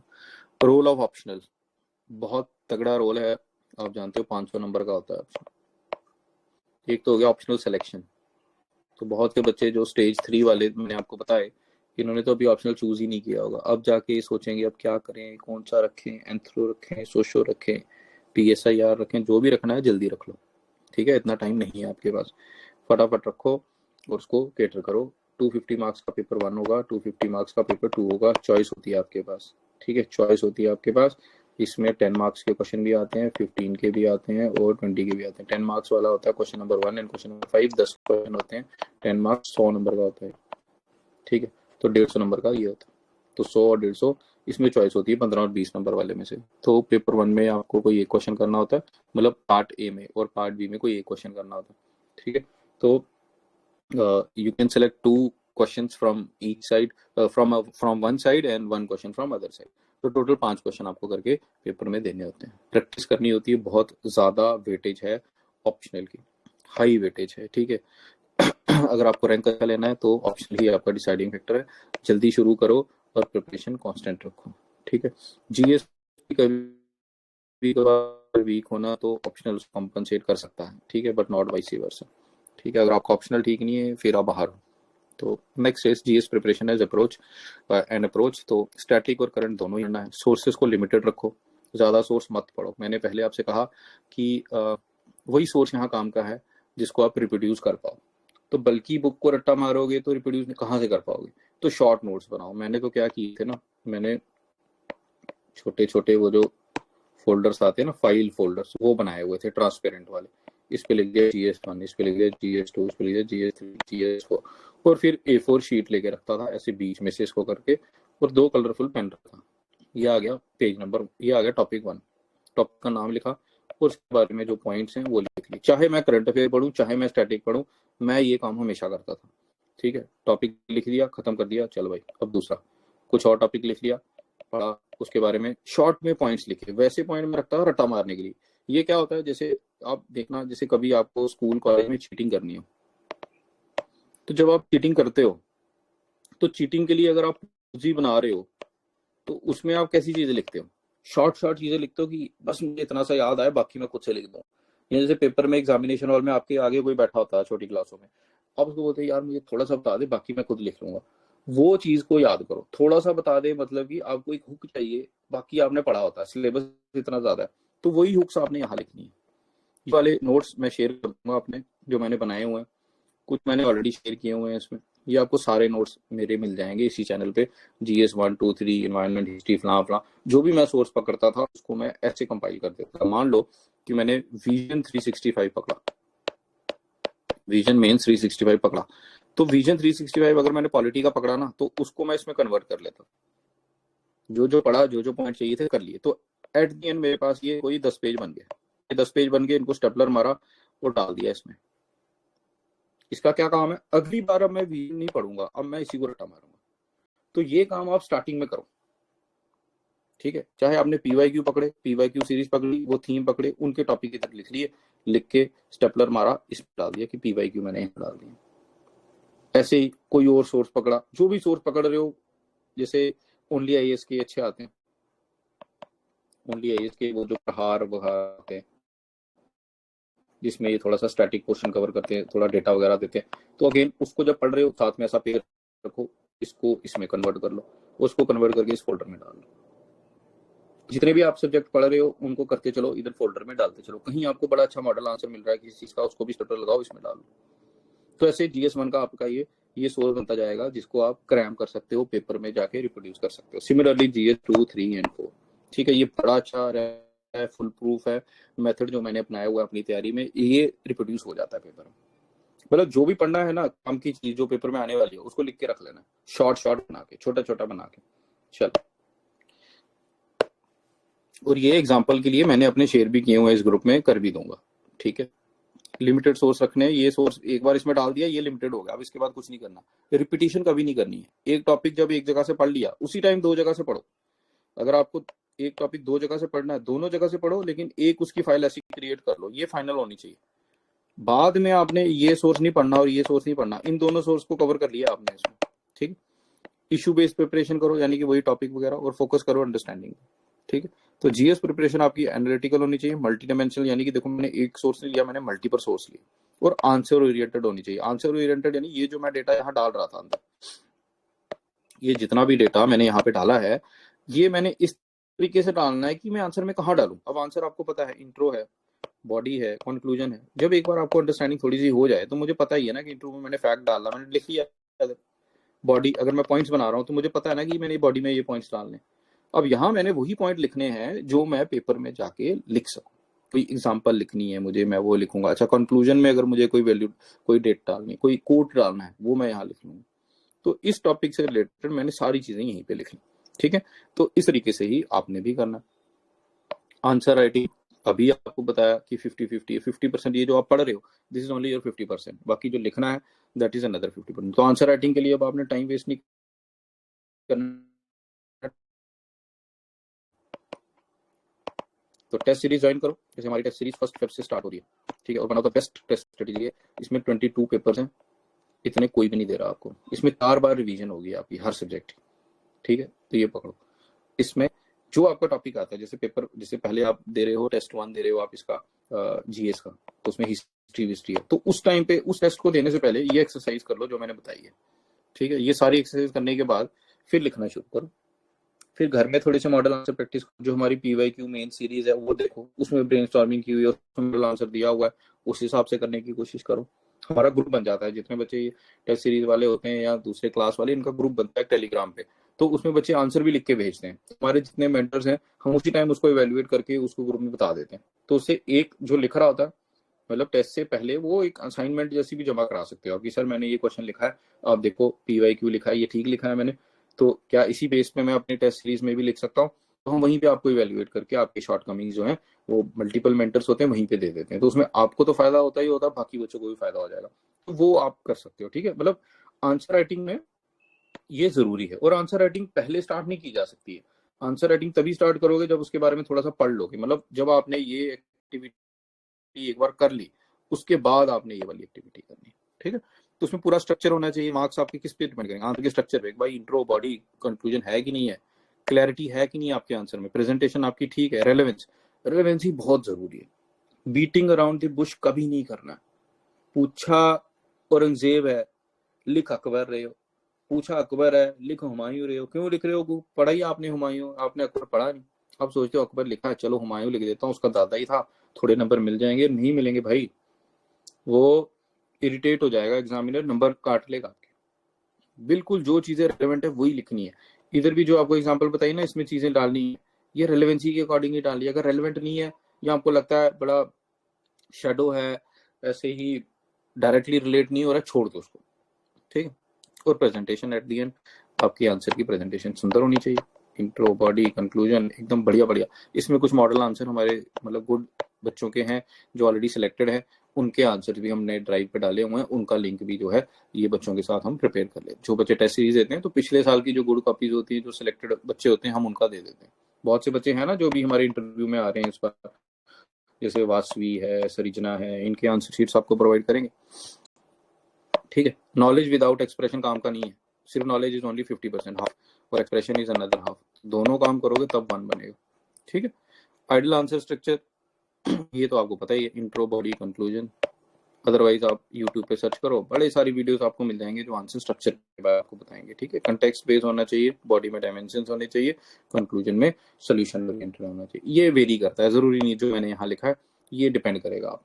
बस ये है कि रेलेवेंट आपने चीजें पे लिखी होनी चाहिए, रेलेवेंट चीजें होनी चाहिए। आप सर्च करो, नेट पे सर्च करो topper copies, topper answer copy search करो, बड़े सारे आपको विजन आईएएस पे, दृष्टि पे उनके मॉडल आंसर्स मिल जाएंगे। आप उठाओ टॉपर की कॉपीज, देखो एक क्वेश्चन उन्होंने कैसे लिखा है, ठीक है। Then headings, sub headings, flow charts, diagrams, all of these are important. आपने हेडिंग बनानी, ये जब आप टॉपर कॉपीज देखोगे ना, आप उससे रिलेट करना कि हेडिंग किस तरीके से बनानी है। जैसे आप मान लीजिए कि सबसे पहले आपने इंट्रो लिखा, ये आपकी शीट है, यहाँ आपने इंट्रो लिखना स्टार्ट किया, ठीक है। 10 नंबर का है अगर, तो 2 लाइन का इंट्रो, और अगर 15 और 20 नंबर का है तो 3 या 4 लाइन का इंट्रो। इंट्रो लिख दिया, अब उसका बॉडी स्टार्ट होती है। जब बॉडी स्टार्ट करनी है ना, तो यहाँ पे हेडिंग देनी है, जो पूछा है वही चीज यहाँ पे कैपिटल में लिखना है। फिर जब ये हो गया, फिर इसके बाद इसके अंदर डायमेंशन खोलनी है, ठीक है। ये आ गई हेडिंग। अब आ गई सब हेडिंग। सब हेडिंग में जैसे पहला बनाया, इधर उसके बारे में लिख दिया। अब इसके आगे करके इस, या तो इधर से स्टार्ट कर लिया या फिर इसके नीचे यहाँ से स्टार्ट कर लिया, तो साफ साफ लिखा। फिर दूसरा, फिर इसके आगे यहाँ से लिखा, और अगर एग्जाम्पल लिखनी है तो यहाँ लिखा एग्जाम्पल, यहाँ से लिखा। तो पूरा लिनियरिटी होनी चाहिए कि यहाँ से स्टार्ट किया तो इसके पैरेलल ही यहाँ लिख रहा हूँ मैं, इसके आगे मैं यहाँ से लाइन स्टार्ट कर रहा हूँ, इसके नीचे मैं यहाँ से लिख रहा हूँ, यहाँ से नंबरिंग जरूर करनी है आपने। 10 नंबर का क्वेश्चन है तो 10 पॉइंट लिखने हैं, 15 का है तो 15 पॉइंट लिखने हैं, 20 का तो 20 पॉइंट लिखने हैं। अच्छा, और बीच में अगर आपको फ्लो चार्ट या डायग्राम बनानी तो फ्रंट पेज पे ही डायग्राम बनानी है, इधर ही डायग्राम बनानी है फ्रंट पेज पे, कभी भी दूसरे पेज पे डायग्राम नहीं बनानी है। होता है ना first impression is last impression, front page में जहां आपने ये हेडिंग लिखी ना, इसके नीचे ही डायग्राम बना दो इसी जगह। नहीं तो जहां पॉइंट लिखा तो पॉइंट के साथ डायग्राम बना दो, कहीं ऐसे हौच पौच करके साइड में डायग्राम बनाने की जरूरत नहीं, सेंटर में बनाओ डायग्राम, बढ़िया डायग्राम बनाओ सेंटर में। अच्छा, कुछ लोग ना इंट्रो में डायग्राम बना लेते हैं, ये मैंने देखा है आजकल टॉपर्स की कॉपीज में भी कुछ ने बनाया है, बट मैं पर्सनली रिकमेंड नहीं करता। मैं यही बोलता हूँ कि इंट्रो और कंक्लूजन पैराग्राफ में होना चाहिए, और अंदर जो बॉडी आ गया ये डायमेंशंस में होना चाहिए, सब डायमेंशंस में होना चाहिए, एग्जांपल लिखी होनी चाहिए, और जो फिगर डायग्राम फ्लो चार्ट है वो आप बनाओ बॉडी में। इंट्रो और कंक्लूजन में मैंने कभी ऐसे नहीं बनाया, ठीक है। अच्छा, वर्ड लिमिट होता है, देखो एक पेज आपका 5 नंबर का होता है सिंगल साइड, तो डबल साइड कितना हो जाएगा, 2 शीट, 10 नंबर का है तो आपको एक शीट है ना, पेज 2। 15 नंबर का है तो 3 पेज, और 20 नंबर का है तो 4 पेज। बट ध्यान रखना जेपीएससी वालों का, ये कई बार क्या करते हैं 20 नंबर में ना 3 ही पेज देते हैं, तो ध्यान रखना खास करके ऑप्शनल में 20 नंबर का तो ऑप्शनल में ही होता। तो ये लोग कई बार क्या कर देते हैं, एक पेज कम कर देते हैं, तो पहले देख लेना, पता चले आपने दिमाग में बना लिया कि लास्ट पेज पे कंक्लूजन लिखूंगा, चौथा पेज आने वाला है अभी, और आगे पलटो तो चौथा पेज आया नहीं। ऐसा मेरे साथ हो चुका है, जब मैंने पेपर दिया था 20 नंबर वाले में 3 ही क्वेश्चन से। तो पहले एक बार नजर मार लेनी है, ठीक है। फाइनल पेपर जब आप देने जाओगे ना, इधर क्वेश्चन प्रिंटेड होता है, ठीक है। तो आपने 20 नंबर का सोचा है, तो आप सोचोगे ना एक ये लिख लिया, एक ये अब इधर भी लिखूंगा, लेकिन उधर आगे दूसरा क्वेश्चन प्रिंट कर दिया होता, फिर आपने कंक्लूजन कहाँ लिखनी है, मार्जिन के नीचे आप लिख नहीं सकते, तो पहले ही देखना है, ठीक है। 10 नंबर वाले में हमेशा आपको 2 मिलेंगे, 15 नंबर वाले में हमेशा 3 मिलेंगे, लेकिन जो ऑप्शनल में 20 नंबर वाले क्वेश्चन होते हैं, कहीं कहीं कभी कभार वो गलती से ये होता है कि 4 की जगह उधर 3 पेज मिल जाते हैं, इसका आपने स्पेशल ध्यान रखना।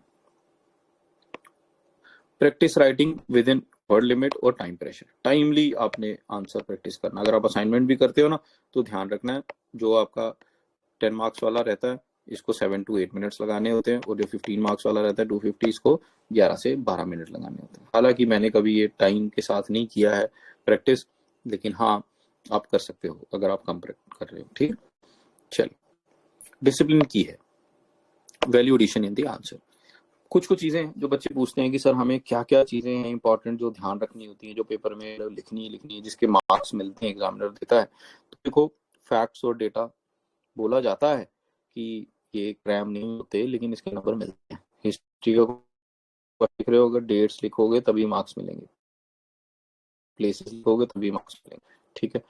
कमिटीज और रिपोर्ट्स, आप जो भी सब्जेक्ट पढ़ रहे हो, जैसे आप एनवायरमेंट पढ़ रहे हो तो एनवायरमेंट होते हैं, जितने भी इंडेक्स होते हैं, अगर कोई कमेटी बनी हुई, जैसे आपको वेस्टर्न घाट डेथ हुई है ना अभी माधव गढ़गिल, तो माधव गढ़गिल जी की डेथ है। माधव गढ़गिल जी, आपको पता है वेस्टर्न घाट में कमेटी बनी थी, रंगराजन एंड गढ़गिल कमेटी, तो वो उनकी डेथ हुई है। इस बार पूछेंगे पेपर में, पिछली बार पूछा ना स्वामीनाथन जी की डेथ हुई थी, उससे रिलेट करके पूछ लिया उन्होंने। वो जो ग्रीन ग्रीन क्या था, ये जो आपका उन्होंने बाद में एवर ग्रीन रेवोल्यूशन चलाया, ग्रीन रेवोल्यूशन चलाया था, तो पूछते हैं।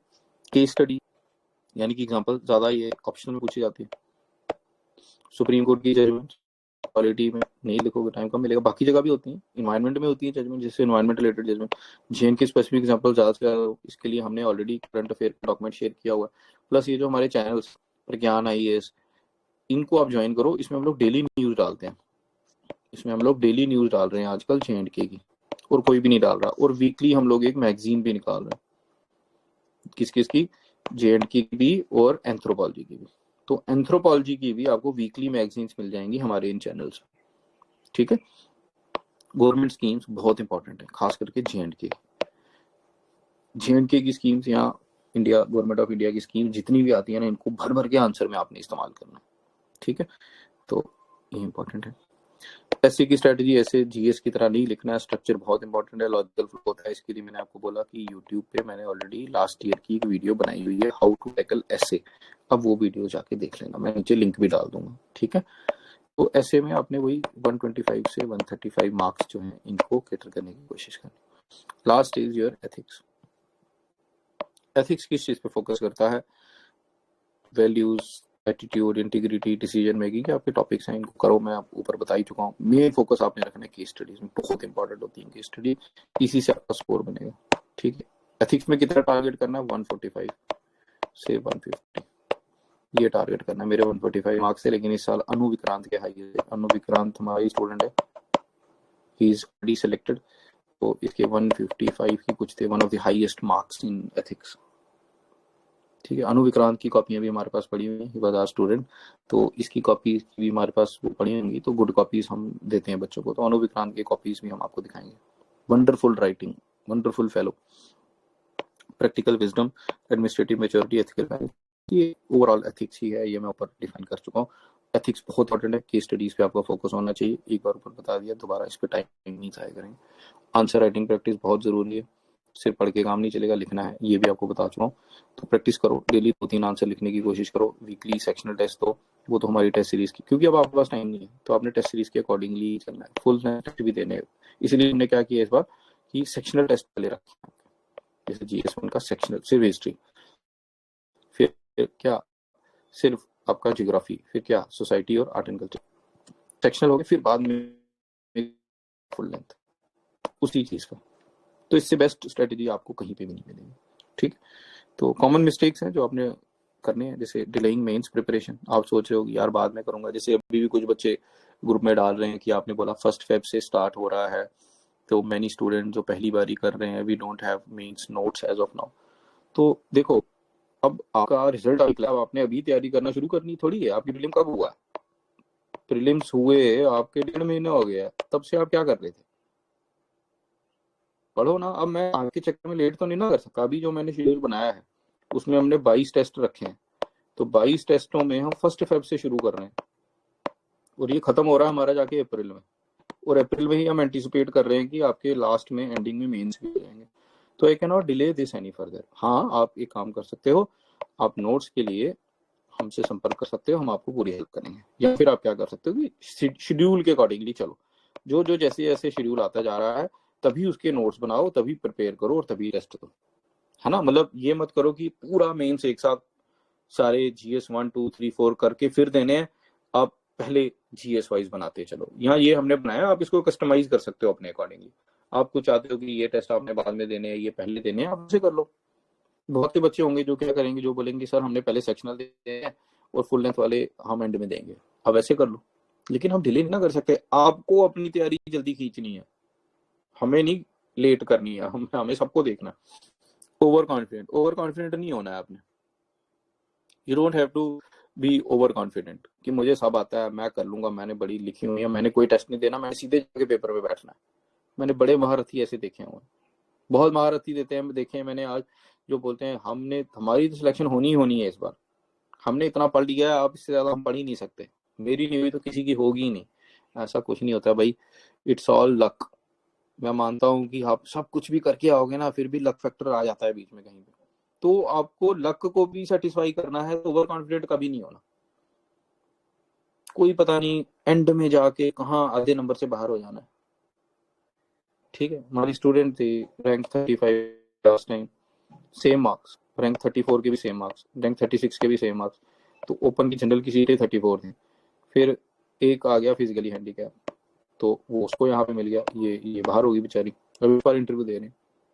कुछ भी हो सकता है आपके साथ, you never know. Excessive reading, बड़ा ज्यादा नहीं पढ़ना, जो काम की चीज है वही पढ़ना है। इग्नोरिंग आंसर राइटिंग, ये कभी इग्नोर नहीं करना आंसर राइटिंग। अपने लेवल पे चाहे घर में बैठ के 2-3 आंसर रोज देखो, मॉडल आंसर देखो, कॉपीज देखो, उनको प्रैक्टिस करके खुद अपनी लैंग्वेज में लिखने की कोशिश करो। और एक फुल लेंथ जो टेस्ट सीरीज है, मतलब सेक्शनल और फुल लेंथ, वो तो आपने देनी देनी, क्योंकि एट द एंड आपने एक आंसर थोड़ी लिखना है, वो तो आपने बैठ के 3 घंटे लिखना है। You have to write for 3 hours, तो 3 घंटे में 20 क्वेश्चन लिखने हैं। वहां पहले 10 क्वेश्चन होते हैं 10 मार्क्स के, क्वेश्चन 1 2 क्वेश्चन 15 मार्क्स के। तो उंगली जो होती है ना, टेढ़ी हो जाती है लिख लिख के, बस हो जाती है। भी प्रैक्टिस करो, उंगलियों को पहले थोड़ा तेल शेल लगा के रखो, मालिश करके रखो, अच्छे से प्रैक्टिस करके रखो। ऐसे थोड़ी होते मेंस, ऐसे ही हो जाता तो फिर तो सारे अफसर बन जाते। ऑप्शनल को इग्नोर नहीं करना भाई। अच्छा, बड़े बच्चे अब मुझे पूछेंगे सर पहले जीएस करें कि पहले ऑप्शनल करें, दोनों करना होता है। मेंस की तैयारी तो 1 साल पहले से करनी होती है, अब थोड़ी होती है मेंस की तैयारी, 1 साल पहले से करके रखनी होती है आपने। अभी तो आपने आंसर राइटिंग पे जोर देना होता है। बट बड़े महारथी होते हैं जो अभी आए होते हैं, अभी शुरू करते हैं, वो रिजल्ट तक वेट करते हैं कि होगा फिर तैयारी करेंगे। तो भाई अब आप सिर मार हो जाओ, सिर मार हो जाओ। और 24 घंटे होते हैं आपके पास, 4-5 घंटे सोओ, बाकी घंटे पढ़ो। तो आपने आधा टाइम ऑप्शनल को देना है, आधा टाइम आपने अपने जीएस को देना है।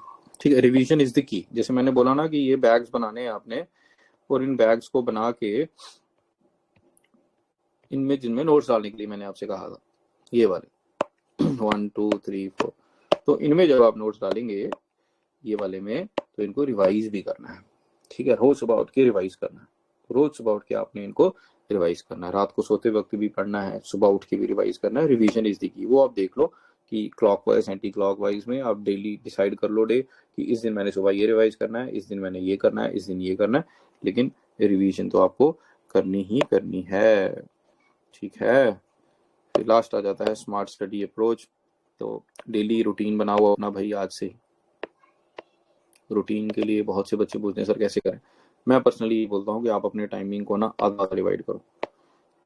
ठीक है, 50% इधर, 50% इधर। ये जो पहला 50% this is for GS and this is for your option. आप एक दिन में 2 सब्जेक्ट पकड़ो, यहाँ पे 2 सब्जेक्ट इकट्ठे चलाओ। ठीक है, आधा टाइम इसको दो, आधा टाइम इसको दो, और बाकी सारा टाइम ऑप्शनल का। ठीक है, ऑप्शनल में भी आप ऐसे ही पेपर 1 और पेपर 2 पकड़ो, आधा टाइम पेपर 1 को दो, आधा टाइम पेपर 2 को दो, इकट्ठे चलो। ठीक है, इससे क्या होगा, कुछ छूटेगा नहीं। इस तरीके से करो। करंट अफेयर वगैरह जो है वो आप टाइम अपना स्लॉट करो जिस तरीके से आप पढ़ते हो। ठीक है, और इसको इम्प्रूव करना आपने। ठीक है, जैसे एक हफ्ता 1 वीक ये करके देख लिया, तो देखा कहीं छूट तो नहीं रहा, कहीं कोई गैप तो नहीं आ रहा, तो उसको फिर आप फुलफिल करो।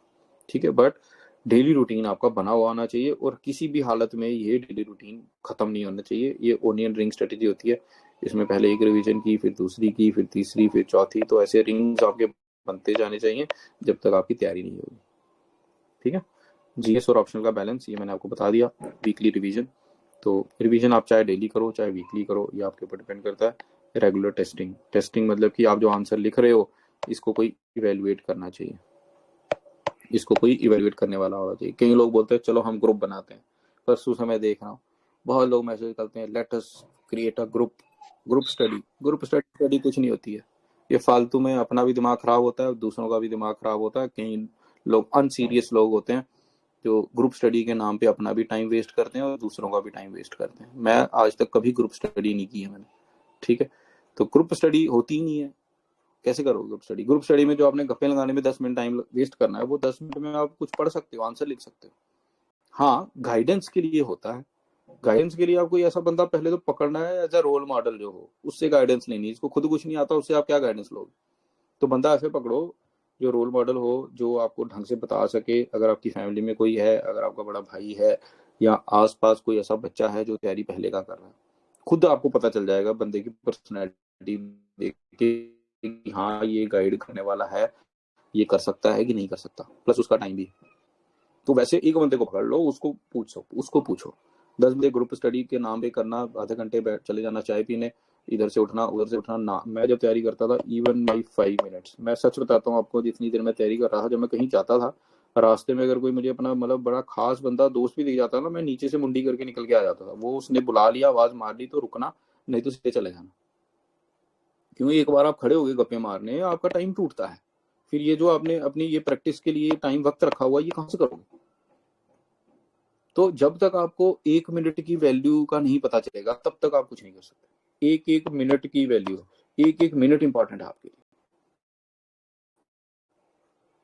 बहुत इंपॉर्टेंट है। इनफैक्ट मेरा तो इतना गड़बड़ हो गया था ना कि रिजल्ट निकलने के बाद भी मैं मतलब नीचे मुंडी करके कई बार चला जाता था। फिर मुझे लगा नहीं, अब मुझे ठीक करना पड़ेगा ये चीजें, अब मुझे बात करनी चाहिए लोगों से। तो ऐसा नहीं है, देखो जब आपको लाइफ में कुछ बड़ा अचीव करना होता है ना, तो सेक्रीफाइस देने पड़ते हैं। तो जब तक आप सेक्रीफाइस नहीं करोगे, मेहनत नहीं करोगे, आपको खुद लगना चाहिए यार मैं इतना सेक्रीफाइस कर रहा हूँ, अब क्यों नहीं हो रहा। अगर आप अपनी लाइफ एंजॉय कर रहे हो ना, अगर आप सफर नहीं कर रहे हो, इट मीन्स आप अभी वहां पहुंचे नहीं। खुद सफर करना चाहिए आपको कि यार क्या करूं, खाना ही खा लूं, घर वाले बोल रहे हैं यार सुबह से पटा बैठे, खा ही ले। जब तक आप सेक्रीफाइस नहीं करोगे, वो उस स्टेज पे नहीं अपने आप को लेके चले जाओगे, तब तक ये नहीं हासिल होने वाला। यू हैव टू सेक्रीफाइस, नींद सेक्रीफाइस करनी पड़ेगी, दोस्ती सेक्रीफाइस करनी पड़ेगी, रिलेशनशिप सेक्रीफाइस करने पड़ेंगे, भूख प्यास सब कुछ सेक्रीफाइस करनी पड़ेगी आपको इस एग्जाम के लिए। अगर आप ये कर सकते हो तो पेपर आपका निकलेगा। नॉर्मल रूटीन में तो हर बच्चा कर रहा है ना, ये कंपटीशन आप सब में ही है। आप 10 लोग हो, 20 लोग हो, 50 लोग हो, 100, 150, 300, 350, आपके अंदर कंपटीशन है। तो जो बाकी वाले पढ़ रहे हैं आपको उससे ज्यादा पढ़ना है। आपको क्या पता बाकी वाला कौन कहाँ उन चोरी के गांव में अपने कमरे में बैठ के दिन रात पढ़ रहा है। तो आप यहाँ जम्मू में आराम से मस्ती कर रहे हो, कभी कॉफी पीने जा रहे हो, कभी चाय पीने जा रहे हो, आधा दिन आपका घर जाता है। ये ऐसे पास नहीं होते पेपर, ठीक है। तो पहले आपको अपना रूटीन सेट करना पड़ेगा, उसके बाद काम चलेगा। मेंटल डिसिप्लिन बनाओ आप, ठीक है। पेशेंस होना चाहिए आपके अंदर, इमोशनल स्टेबिलिटी होनी चाहिए, सेल्फ बिलीफ होना चाहिए अपने आप पे, और अपने आप ने जो आपके टारगेट्स हैं ये पहले बनाने हैं। छोटे टारगेट्स बनाओ आप, और फिर उनको सेल्फ इम्प्रोवाइज करना। You have to self improvise them. Target बनाओ, जैसे आज आपने बनाया कि भाई मैं 2 घंटे में 4 चैप्टर पढ़े हैं, कल बनाओ कि भाई 2 घंटे में 5 पढ़ूंगा, फिर बनाओ 2 घंटे में 6 पढ़ूंगा। एंड तक लेके जाओ जब तक आपका बैरियर नहीं, थ्रेशोल्ड नहीं आता हो। खुद की लिमिट चेक करो, कंपैरिजन मत करना कभी किसी के साथ, ठीक है। दूसरे से ना जलना, ना ईर्ष्या करना, ना अपने आप को कभी दूसरे से कंपेयर करना। आप फर्स्ट अटेम्प्ट वाले हो, कोई 6 अटेम्प्ट वाला है, उसने 6 बार इंटरव्यू दे दिए हैं, कोई फर्क नहीं पड़ता। आज वो भी वही है, आप भी वही है, ठीक है। उसके पास थोड़ा एज हो सकता है नॉलेज का, बट आपके पास भी है, आप फ्रेश माइंड हो, पढ़ो और आगे बढ़ो। इतना टाइम लगता ही नहीं है इसको, 2 साल लगते हैं पेपर निकालने में। 2 साल अगर आपने डट के तैयारी की हो ना, स्टार्टिंग में प्री का पढ़ लिया हो, मेंस का पढ़ लिया हो, ढंग से ऑप्शनल पढ़ लिया हो, 2 साल में लगता है पढ़ने में। 2 साल जब आपने ये पूरा कंप्लीट कर लिया है ना, उसके बाद आप पेपर बैठो तो फर्स्ट क्लास निकलेगा आपका। फिर इस टाइम तो आपने टेस्ट देने, मेंस में बैठो फर्स्ट क्लास निकलेगा, इंटरव्यू में बैठो फर्स्ट क्लास निकलेगा। मसला क्या होता है, ये हमारे 2 साल हुए नहीं होते, 6 महीने हमने पढ़ा होता है, प्री का पेपर आ जाता है, और हमें प्री पढ़ा होता है, फिर मेंस आ जाता है, फिर हम अपना ये वाला साइकिल डिस्टर्ब कर देते हैं, हम मेंस के लिए पढ़ने लग पड़ते हैं। अब इससे मेंस तो कभी भी नहीं होगा हमारा, लेकिन ये भी साइकिल खराब हो गया। अब आप खज्जल हो गए, तो अब ना आगे के रहे ना पीछे के रहे। तो पहले आपने सारा सिलेबस कंप्लीट करना होता है। जब आपका सिलेबस एक बार कंप्लीट हो जाए फिर मत, अच्छा यहाँ क्या फॉर्म ही नहीं भरे, नहीं फॉर्म भरो दो, लेकिन ये वाला पाथ नहीं छोड़ना, पहले वाला ओरिजिनल पाथ कभी नहीं छोड़ना आपने। कोई नहीं, एक अटेम्प्ट नहीं होता, अगले अटेम्प्ट में होगा, लेकिन आप प्रैक्टिस तो पूरी करो ना, सिलेबस तो पूरा कवर करो ना आप। ठीक है, कंपैरिजन कभी नहीं करना किसी। मेंस मैराथन है, स्प्रिंट नहीं है, फटाफट हो जाएगा। और फाइनल मैसेज यही है कि भाई देखो, प्रीलिम्स क्राउड से आपको अलहदा करता है। पहले बहुत बड़ा क्राउड था ना, जो चाय पीने जाते होंगे, बड़े बंदे उधर इकट्ठे हुए होते होंगे, वो है क्राउड, उनसे आपको अलग कराता है mains.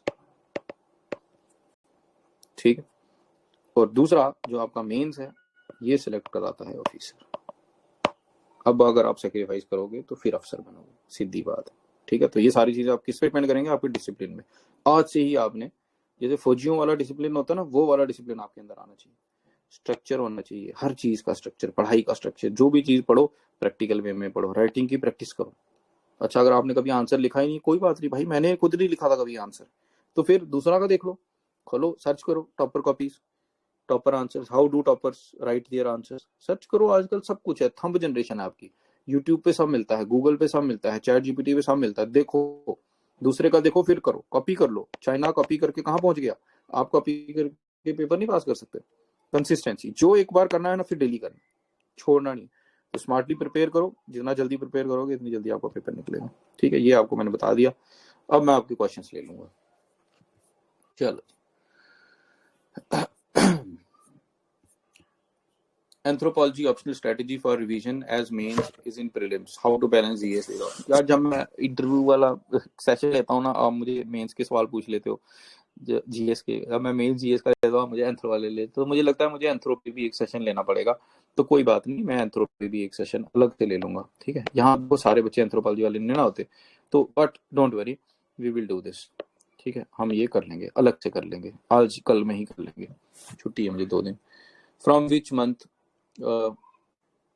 From which month onwards do we need to cover monthly current affair magazine. देखो यार, 1 ईयर लगा के चलो आप लोग। ठीक है, यार जो मैंने आपको ये PYQ वाला बोला ना, थीम शीम, जब आपको पढ़ोगे ना, आपको खुद ही पता चलेगा कि यार ये 1 साल, मतलब जो पिछले साल पेपर आया उसके 1 साल के अंदर खुद खुद निकाला करो ये चीजें, but 1 year is sufficient.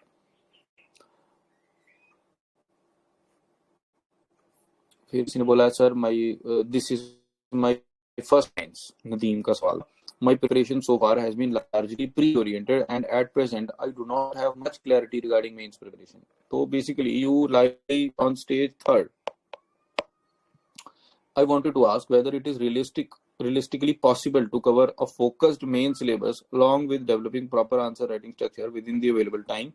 My optional is PubAd, and I am concerned about managing GS papers along with it.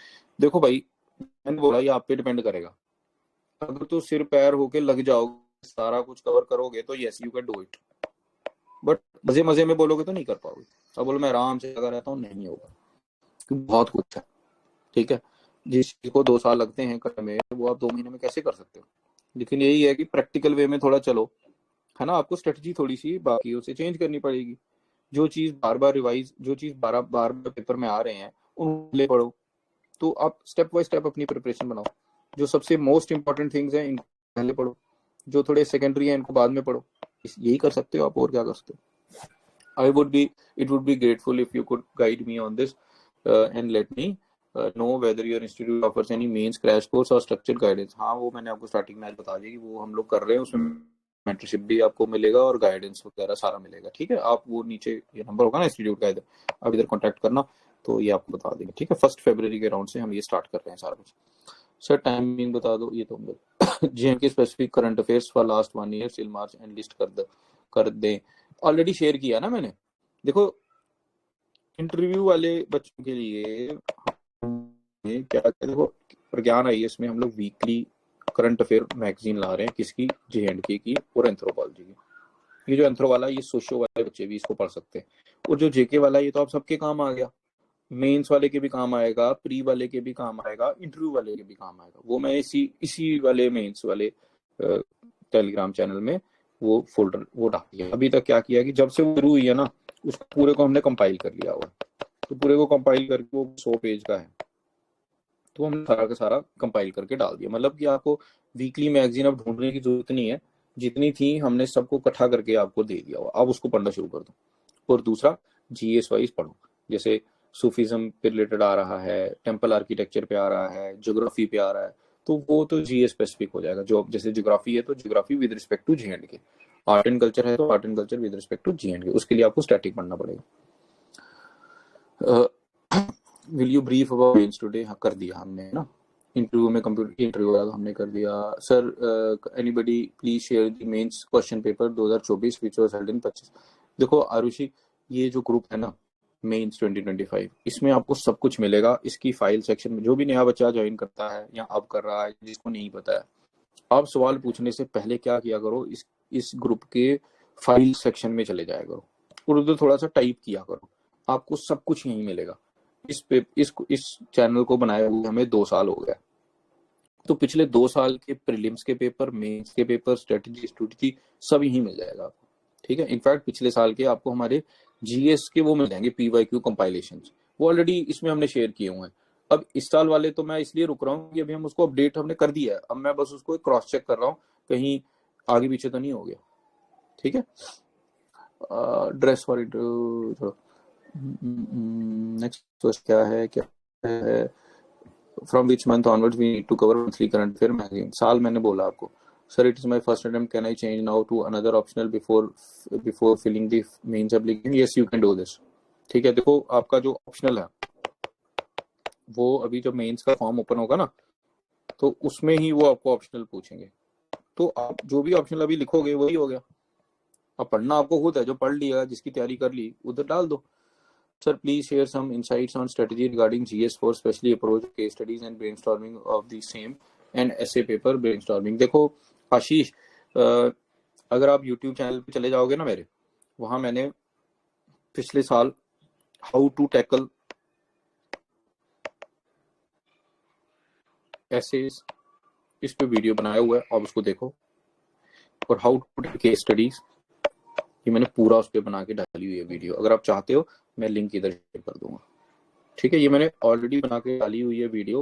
वो 1-1.5 घंटे की वीडियो है, उसमें पूरा मैंने डिस्कस किया हुआ है। केस स्टडी, एक केस स्टडी ली हुई है, फिर उसका पूरा आंसर स्ट्रक्चर शेयर किया हुआ है। और मैंने इसी जेकेएस मेंस वाले ग्रुप में ना अपनी केस स्टडी की एग्जांपल भी डाली हुई है, जो मैंने अपने हैंड रिटन आंसर लिखा हुआ है वो मैंने इसमें डाला हुआ है, आप उसको देखो।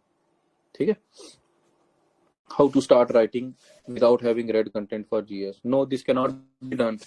You cannot write before preparation। अगर आपको पता ही कुछ नहीं क्या लिखे, वो that is waste of time। You don't write it.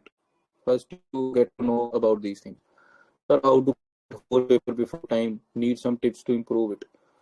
How to complete before time को कैसे करना है, वो बड़ी तगड़ी स्ट्रेटजी होती है। पहला तो प्रैक्टिस, 20 क्वेश्चन करने हैं। प्रैक्टिस, यू प्रैक्टिस कैसे करनी है? घड़ी रखनी है सामने। ठीक है, पेपर जैसे ही आता है सबसे पहले आपने उठाना 15 नंबर वाले क्वेश्चन और टिक लगाने जो आपको आते हैं। 10 क्वेश्चन हो, लेट अस सपोज 1 2 3 4 5 6 7 8 9 10, ये हो गए 10 नंबर वाले। 11 12 13 14 15 16 17 18 19 20, ये हो गए 15 मार्क्स वाले। पेपर में सबसे पहले, ये जीएस की बात कर रहा हूँ, सबसे पहले आपने 15 मार्कर उठाने हैं। 15 मार्कर आपने क्वेश्चन पढ़ने हैं और देखना है कि ड्यूरिंग प्रिपरेशन आपने मॉडल्स देखे होंगे, फिर टेस्ट सीरीज दी होगी, कहीं पे भी अगर आपने वो क्वेश्चन पहले देखा है, प्रैक्टिस किया है, उसको लगाते चलो टिक। ठीक है, let us suppose these questions you have practice, you know well, उनको लिखना शुरू करो। सबसे पहले आपने लिखना है क्वेश्चन नंबर 11, फिर 13, फिर 15, फिर 17, फिर 19 और फिर 20।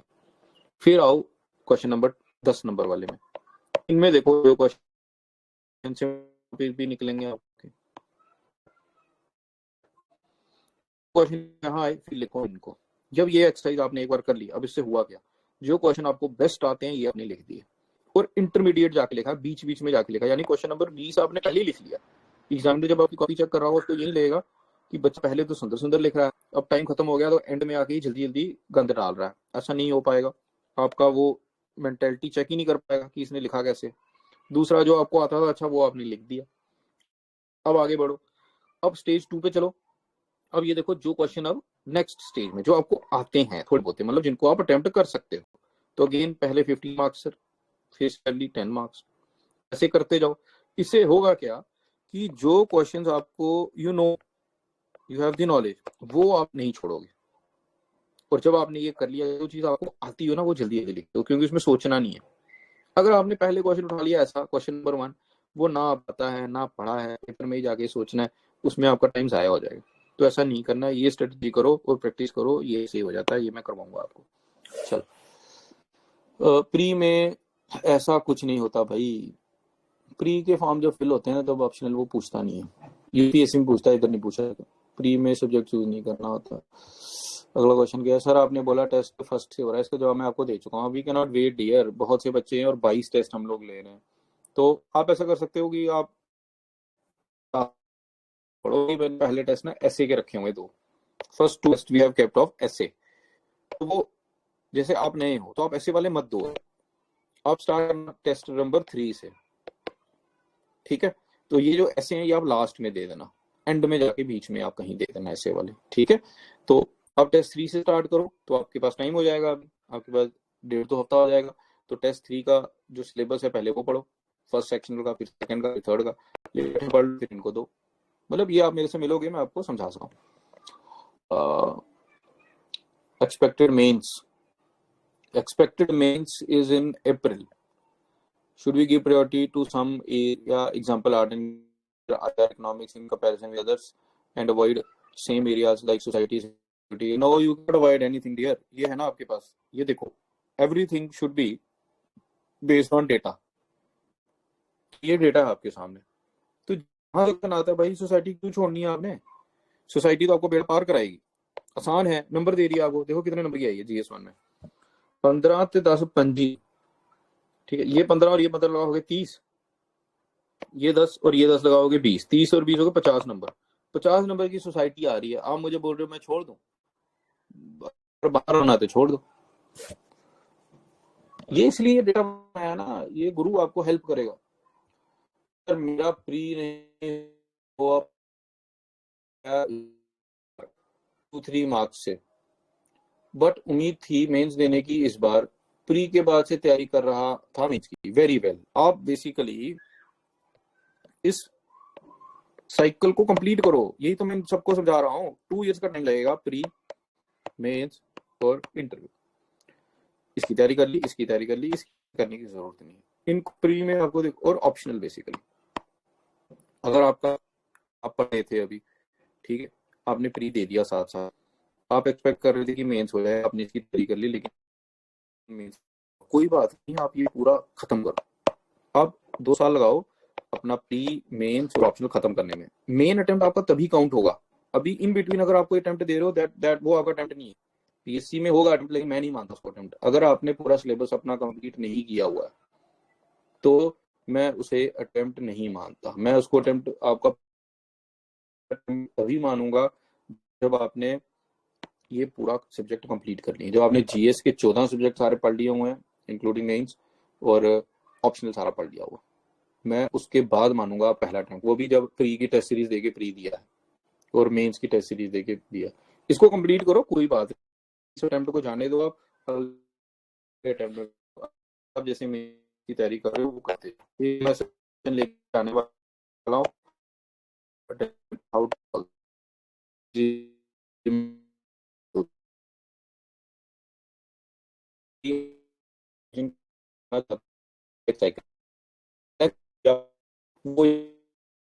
करना।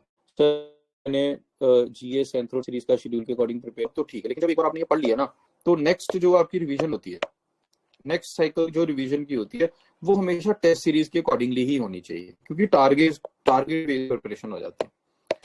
टारगेट बेस्ड प्रिपरेशन हो जाती है। अगर आपका टारगेट था, तो टारगेट है कि भाई, मैंने आपको टारगेट में बोला कि आपका पहला टेस्ट होगा हिस्ट्री का, मॉडर्न हिस्ट्री, तो आपको टारगेट मिल गया ना कि मैंने 5 दिन में भाई हिस्ट्री पढ़नी है, तो पढ़ के टेस्ट दे दिया तो आपकी हिस्ट्री भी कंप्लीट होगी और 5 ही दिन में आपने कुछ प्रोडक्टिव भी कर दिया। अगर टारगेट नहीं, कोई गोल नहीं है, लगे हिस्ट्री पढ़ने में, ना हो गया हिस्ट्री पढ़ते पढ़ते, तो टारगेट है ही नहीं कोई।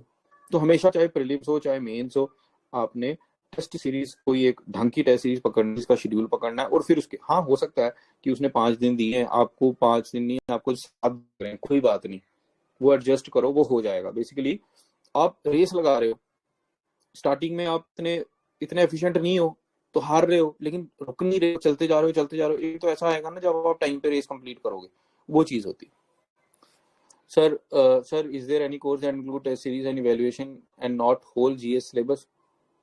हाँ, टेस्ट सीरीज बोलते हैं इसको, that is test series. Test series में तो आपको इवैल्यूएशन मिलेगा ही ना। बाकी आप फोन नंबर पे कांटेक्ट करके ना पूछ लेना, डिस्कस कर लेना। Sir what about test series schedule and price? Test series का शेड्यूल आपको भेज देंगे यार। 1 फेब से शुरू हो रहा है, 22 टेस्ट हैं टोटल। प्राइस मुझे नहीं पता होता, वो नंबर नीचे दिया हुआ, आप उस पर कॉल करना। टेस्ट सीरीज प्राइस बाकियों से कमी होगी, ठीक है, बाकियों से कमी होगी, ठीक है। जेएनके में जितने भी हैं सबसे, मतलब टेस्ट ज्यादा होंगे और प्राइस कम होगी, ये मेरी गारंटी है। Sir which optional according to you is most likely to get high marks? यार ऐसा कुछ नहीं होता, ठीक है, most likely to get high marks. लेकिन अगर मैं आपको बोलूं पोल के लिए, तो आप इसी ग्रुप में जाओ और पोल चेक करो कितने बच्चों की सिलेक्शन हुई है। तो एंथ्रो में सबसे ज्यादा की हुई है, लेकिन मैं साथ साथ ये भी बोलता हूँ कि रिजेक्शन भी एंथ्रो में ही हुई है। क्यों? क्योंकि बच्चे ही ज्यादा हैं। जिस सब्जेक्ट में ज्यादा बच्चे पेपर दे रहे हैं, अब मान लो बॉटनी है, बॉटनी के बच्चे दे रहे हैं 7 सिलेक्ट हैं, 16 दे रहे थे, 7 सिलेक्ट हो गए। या जैसे ये है आपका लॉ है, 11 ने या शायद तो 6 सिलेक्ट हो गए, ऐसा है कुछ, मतलब 18 ने दिया या 6 सिलेक्ट हुए हैं मेंस के लिए, इंटरव्यू कॉल जिनको आए, मतलब 18 के करीब उन्होंने लॉ ऑप्शन में पेपर, उनमें से 6-7 हो गए। तो परसेंटेज तो बड़ी खतरनाक है, लेकिन देखो ना टोटल कैंडिडेट्स कितने कम है। एंथ्रो में 500 बच्चा है, सिलेक्ट कितने होंगे? सिलेक्ट में से हुए होंगे 100। Percentage wise it is less, लेकिन ऐसे आप कैंडिडेट्स वाइज देखोगे तो it is more. Number fail का भी ज्यादा, 400 फेल भी हुए हैं, लेकिन पास भी 100 हुए, ठीक है। तो उस हिसाब से anthro is a good option. How to connect to you? Just need 1 minute. पूछ लो भाई, सवाल पूछना था आपको, यहाँ पे मैंने आपको जवाब देना था। You just wasted my 1 minute. Sequence of preparation for GS 1 2 3 for me. सबसे पहले प्रिपेयर करना आपने जीएस 4, वो सबसे ज्यादा स्कोरिंग है, फिर जीएस 3, फिर जीएस 2, फिर जीएस 1, मतलब ये तैयारी के अकॉर्डिंगली है, ठीक है। जीएस 4 सबसे ज्यादा वेटेज लेता है, फिर जीएस 3, फिर जीएस 2, फिर जीएस 1। और ऐसे सबसे पहले, मतलब एथिक्स और ऐसे बराबर बराबर वेटेज होती है। Sir since there is so much bias against first attempt aspirant and the chances of clearing are mostly, ये मैं आपकी एक स्टेटमेंट से एग्री नहीं करता भाई। It was first time aspirant, मैंने पहले अटेम्प्ट में पेपर निकाला है, तो फिर आगे मैं पढ़ नहीं रहा आपका सवाल। सर क्या हम 2 pen at a time use कर सकते हैं? हाँ कर सकते हो भाई, कर सकते हो 2 पेन आप इस्तेमाल, मैंने भी किए थे 2 पेन इस्तेमाल, बट उधर मौका नहीं मिलता दूसरा पेन उठाने का अगर आपने पेपर कंप्लीट करना है। हाँ, during your preparation only, during your test series only you can practice this, but black and blue pens are allowed, you can do it if you think you can complete paper on time. Yasir भाई आप क्यों no लिखे जा रहे हो? ठीक है, तो डायग्राम आप पेन से ही बनाओ, जो आपका पेन है आप उसी से बनाओ। लिंक दो जल्दी सर से लिंक दो जल्दी से। सर कौन सा लिंक भाई? पूरा मैसेज लिखा करो। सर अगस्त 25 ऑनवर्ड्स करंट अफेयर्स करना होगा ना, जेएस मेंस 2024 में हुआ था, आप इस साल का पढ़ लो, पूरे साल का 2025, ठीक है। देखो अब आपका मेंस हो रहा है अप्रैल में ना, पिछले साल का पूरा पढ़ लो। Sir if possible can you please make a proper video regarding your mains test series and other mains related programme? यार दे तो दी भाई, अब और कितनी बारी दूंगा टेस्ट सीरीज के बारे में, इतना टाइम ही नहीं होता सरकार। हाँ ये बंदे ने सही दिया, रिस्पॉन्सिबल बंदे ने, इतना टाइम नहीं होता। मेरा जवाब यही था। Sir in today's daily Excelsior an editorial has been published, Ramnagar Fort, the legacy and cult of warrior. वाह, my question is what should be the focus point one should read and note from it? देखो भाई और बहनों, एक मेरी चीज याद रखना, वो भी पढ़ना है ना, वो पेपर पास करने के लिए पढ़ना है और फालतू के लिए नहीं पढ़ना है। तो जैसे आपको पेपर में आते हैं 10 मार्क्स, 15 मार्क्स, 10 नंबर का और 15 नंबर का। एक तो इसमें इंट्रो आ जाएगा जो आपने 2-3 लाइनें फालतू की लिखनी है, फिर आएगा बॉडी, बॉडी में आपने लिखने हैं पॉइंट 10 या 15 और लास्ट में कंक्लूजन। तो जो भी पढ़ो ना उसको इसी हिसाब से पढ़ना कि ये जो आपके पॉइंट जो है ये 10 पॉइंट बन जाए। तो जो भी पढ़ रहे हो कैप्चर कर लो उसके 10 पॉइंट, है ना। तो 10 पॉइंट कैप्चर कर लो, मिनिमम 10 पॉइंट कैप्चर कर लो, ठीक है। तो 15 का भी आएगा, वो 10 के 15 बन जाते हैं। तो थोड़ा सा पढ़ लो उसके बारे में। Sir, your anthropology crash course was extremely helpful for prelims, can we expect something similar for mains value addition? Bhavya यार हम करेंगे, we are doing same for mains, in fact we do it every year. तो जो पिछले साल की भी value addition material भी थे वो भी हमने यहीं शेयर किए हुए थे, आप देख सकते हो, जैसे आर्ट एंड कल्चर का।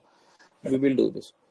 Sir, any advice for working experience? Ajay, हाँ यार, एडवाइस आपके लिए यही है कि या तो लीव ले लो, अगर आपने तैयारी में आगे बढ़ना है कुछ ले लो, लीव शीव ले लो अब आप। बाकी अगर आपने तैयारी करनी है तो अब बाकी बच्चे भी तैयारी कर रहे हैं, वो फुल टाइम तैयारी करेंगे, आप हाफ टाइम तैयारी करोगे तो वो आपसे आगे निकल जाएंगे। बट अगर आप मतलब श्योर होगी, आपने तैयारी शारी की हुई है पहले ठीक ठाक, फिर करो टाइम मैनेज। जोलॉजी के मार्क्स 300 आए हैं किसी के सर, और जोलॉजी के डायग्राम ब्लैक पेन से बनाए या ब्लू पेन से? हाँ भाई, बड़े बंदों के आते हैं जोलॉजी में 300 प्लस। एंथ्रो, जोलॉजी, ये सारे स्कोरिंग सब्जेक्ट्स हैं। डायग्राम देखो ऐसा कुछ नहीं होता ब्लैक से बनाना है या ब्लू से बनाना है, अब जिस पेन से पेपर लिखे हो ना उसी से कर दो, ठीक है। पेंसिल से मत बनाना बस। क्यों? क्योंकि कई बार शीट मिसप्ले, शीट मतलब गीली शीली होगी, कुछ हो गया तो पेंसिल आपकी चली जाएगी, रंग उड़ जाता है पेंसिल का। तो पेन, जो पेन आप यूज कर रहे हो, अच्छा पेन बड़ा इंपॉर्टेंट जो मैंने आपको बताया नहीं, पेन आपने यूज करना है V5, ठीक है, पायलट V5, यही पेन यूज करना और कोई नहीं यूज करना, ना कोई आर्गुमेंट करना, ना मुझे सवाल पूछना, बस ये पेन ही आपने इस्तेमाल करना,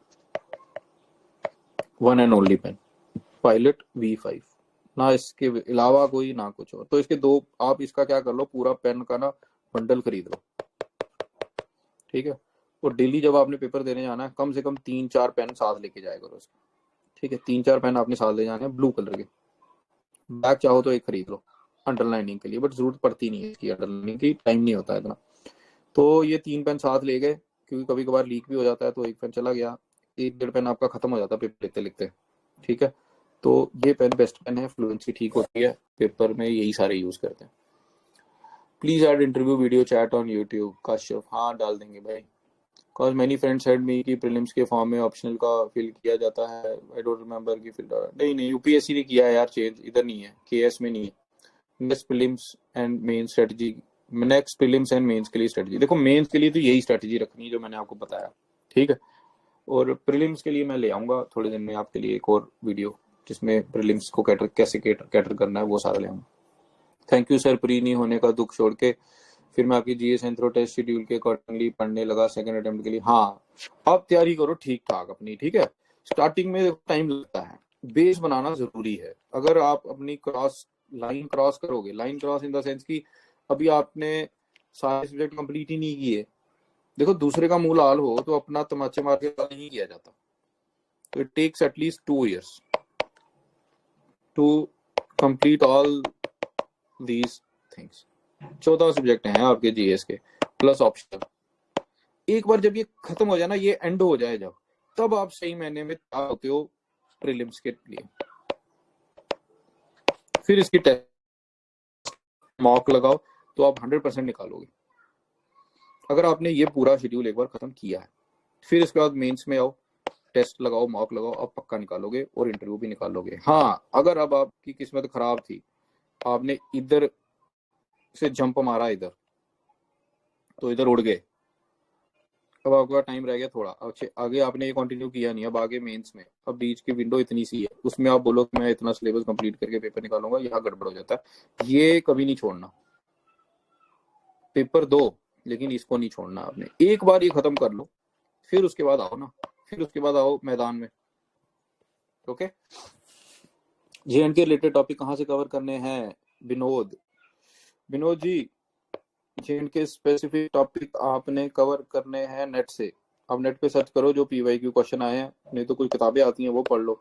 जैसे फॉर एग्जांपल किताब आती है खलील पब्लिकेशन की, जम्मू कश्मीर, ये ले लो। फिर आती है विजन की, ये ले लो, इसमें आपको सारा मिल जाएगा जम्मू कश्मीर का स्टैटिक। फिर आता है करंट अफेयर, करंट अफेयर आप ज्ञान आई इसका पढ़ लो, जो मैं ऑलरेडी शेयर कर चुका हूँ इस ग्रुप में, ये पढ़ लो। और दूसरे जो जीएस स्पेसिफिक होंगे, जैसे ज्योग्राफी, जो क्वेश्चन पेपर में आ रहे हैं, ये आपको इन किताबों में नहीं मिलेंगे, इसके लिए मैं नोट्स बनाऊंगा, वो ले लेना, ठीक है। जैसे आर्ट एंड कल्चर के मैंने ऑलरेडी बनाए हुए हैं पिछले साल वाले, वो पढ़े हुए हैं इस ग्रुप में, तो वो उठाओ। जैसे सूफीज्म वगैरह हो गया, लिटरेचर हो गया कश्मीर का, आर्किटेक्चर हो गया, ये आपको इन किताबों में नहीं मिलेंगे, क्योंकि केएस वाला थोड़ा सा स्पेसिफिक पूछता है आपका। जैसे आपने सिलेबस देखा होगा आपका यूपीएससी का, या के ऊपर छोटी सी एक लाइन लिखी होती है विद रिस्पेक्ट टू J&K, वो इन्होंने एक्चुअल में पूछना शुरू कर दिया। ये किताबें बनी है JKSSP के लिए, इनमें वो चीजें कैटर नहीं होती।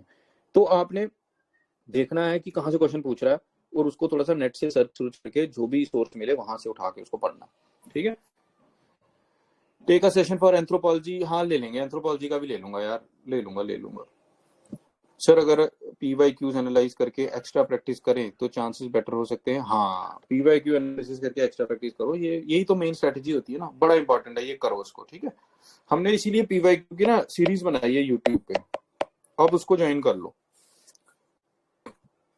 प्रीलिम्स के लिए करंट अफेयर कहाँ से करें? देखो, प्रीलिम्स के लिए करंट अफेयर के लिए आप क्या करो, आप कोई न्यूज़पेपर पढ़ा करो, ठीक है। डेली न्यूज़पेपर पढ़ो, द हिंदू, और कोई एक साइट पकड़ लो या मंथली मैगजीन पकड़ लो। जैसे मंथली मैगजीन आती है आपकी ओनली IAS की, ठीक है, यहाँ विजन की, ये कोई पकड़ लो मंथली मैगजीन, तो इनकी मंथली मैगजीन पकड़ा करो, वो अच्छी होती है। इसकी रेटिंग डाल देंगे इसके ऊपर, will you provide English literature optional series. Deepika कोशिश करूंगा मैं इंग्लिश की, लास्ट ईयर भी हमने कोशिश की थी इंग्लिश की, लेकिन इंग्लिश के इतने बच्चे ही नहीं हो पाते हैं, तो फिर वो जो टीचर भी हम रखते हैं, जैसे हम कोशिश करते हैं कि कोई JKS क्वालिफाइड बंदा ही रखें, तो ऐसी बात नहीं है JKS क्वालिफाइड बंदे नहीं है, बंदे तो हमारे पास हैं, लेकिन वही हो जाता है कि रहता ही एक आधा बच्चा है, तो आप बच्चे इकट्ठे करो, कोई 3-4 बच्चे इकट्ठे करो तो हम स्टार्ट करा देंगे, इतने मिनिमम होने चाहिए ना।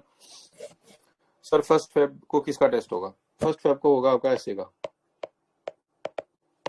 1 फेब को ऐसे का है, फिर 4 फेब को भी ऐसे का है, फिर आगे 7 को है GS1 का, GS1 का हिस्ट्री का, मॉडर्न हिस्ट्री का, modern history plus word plus post independence. ये मैं शेयर कर दूंगा, आज ही शेयर कर दूंगा इसमें।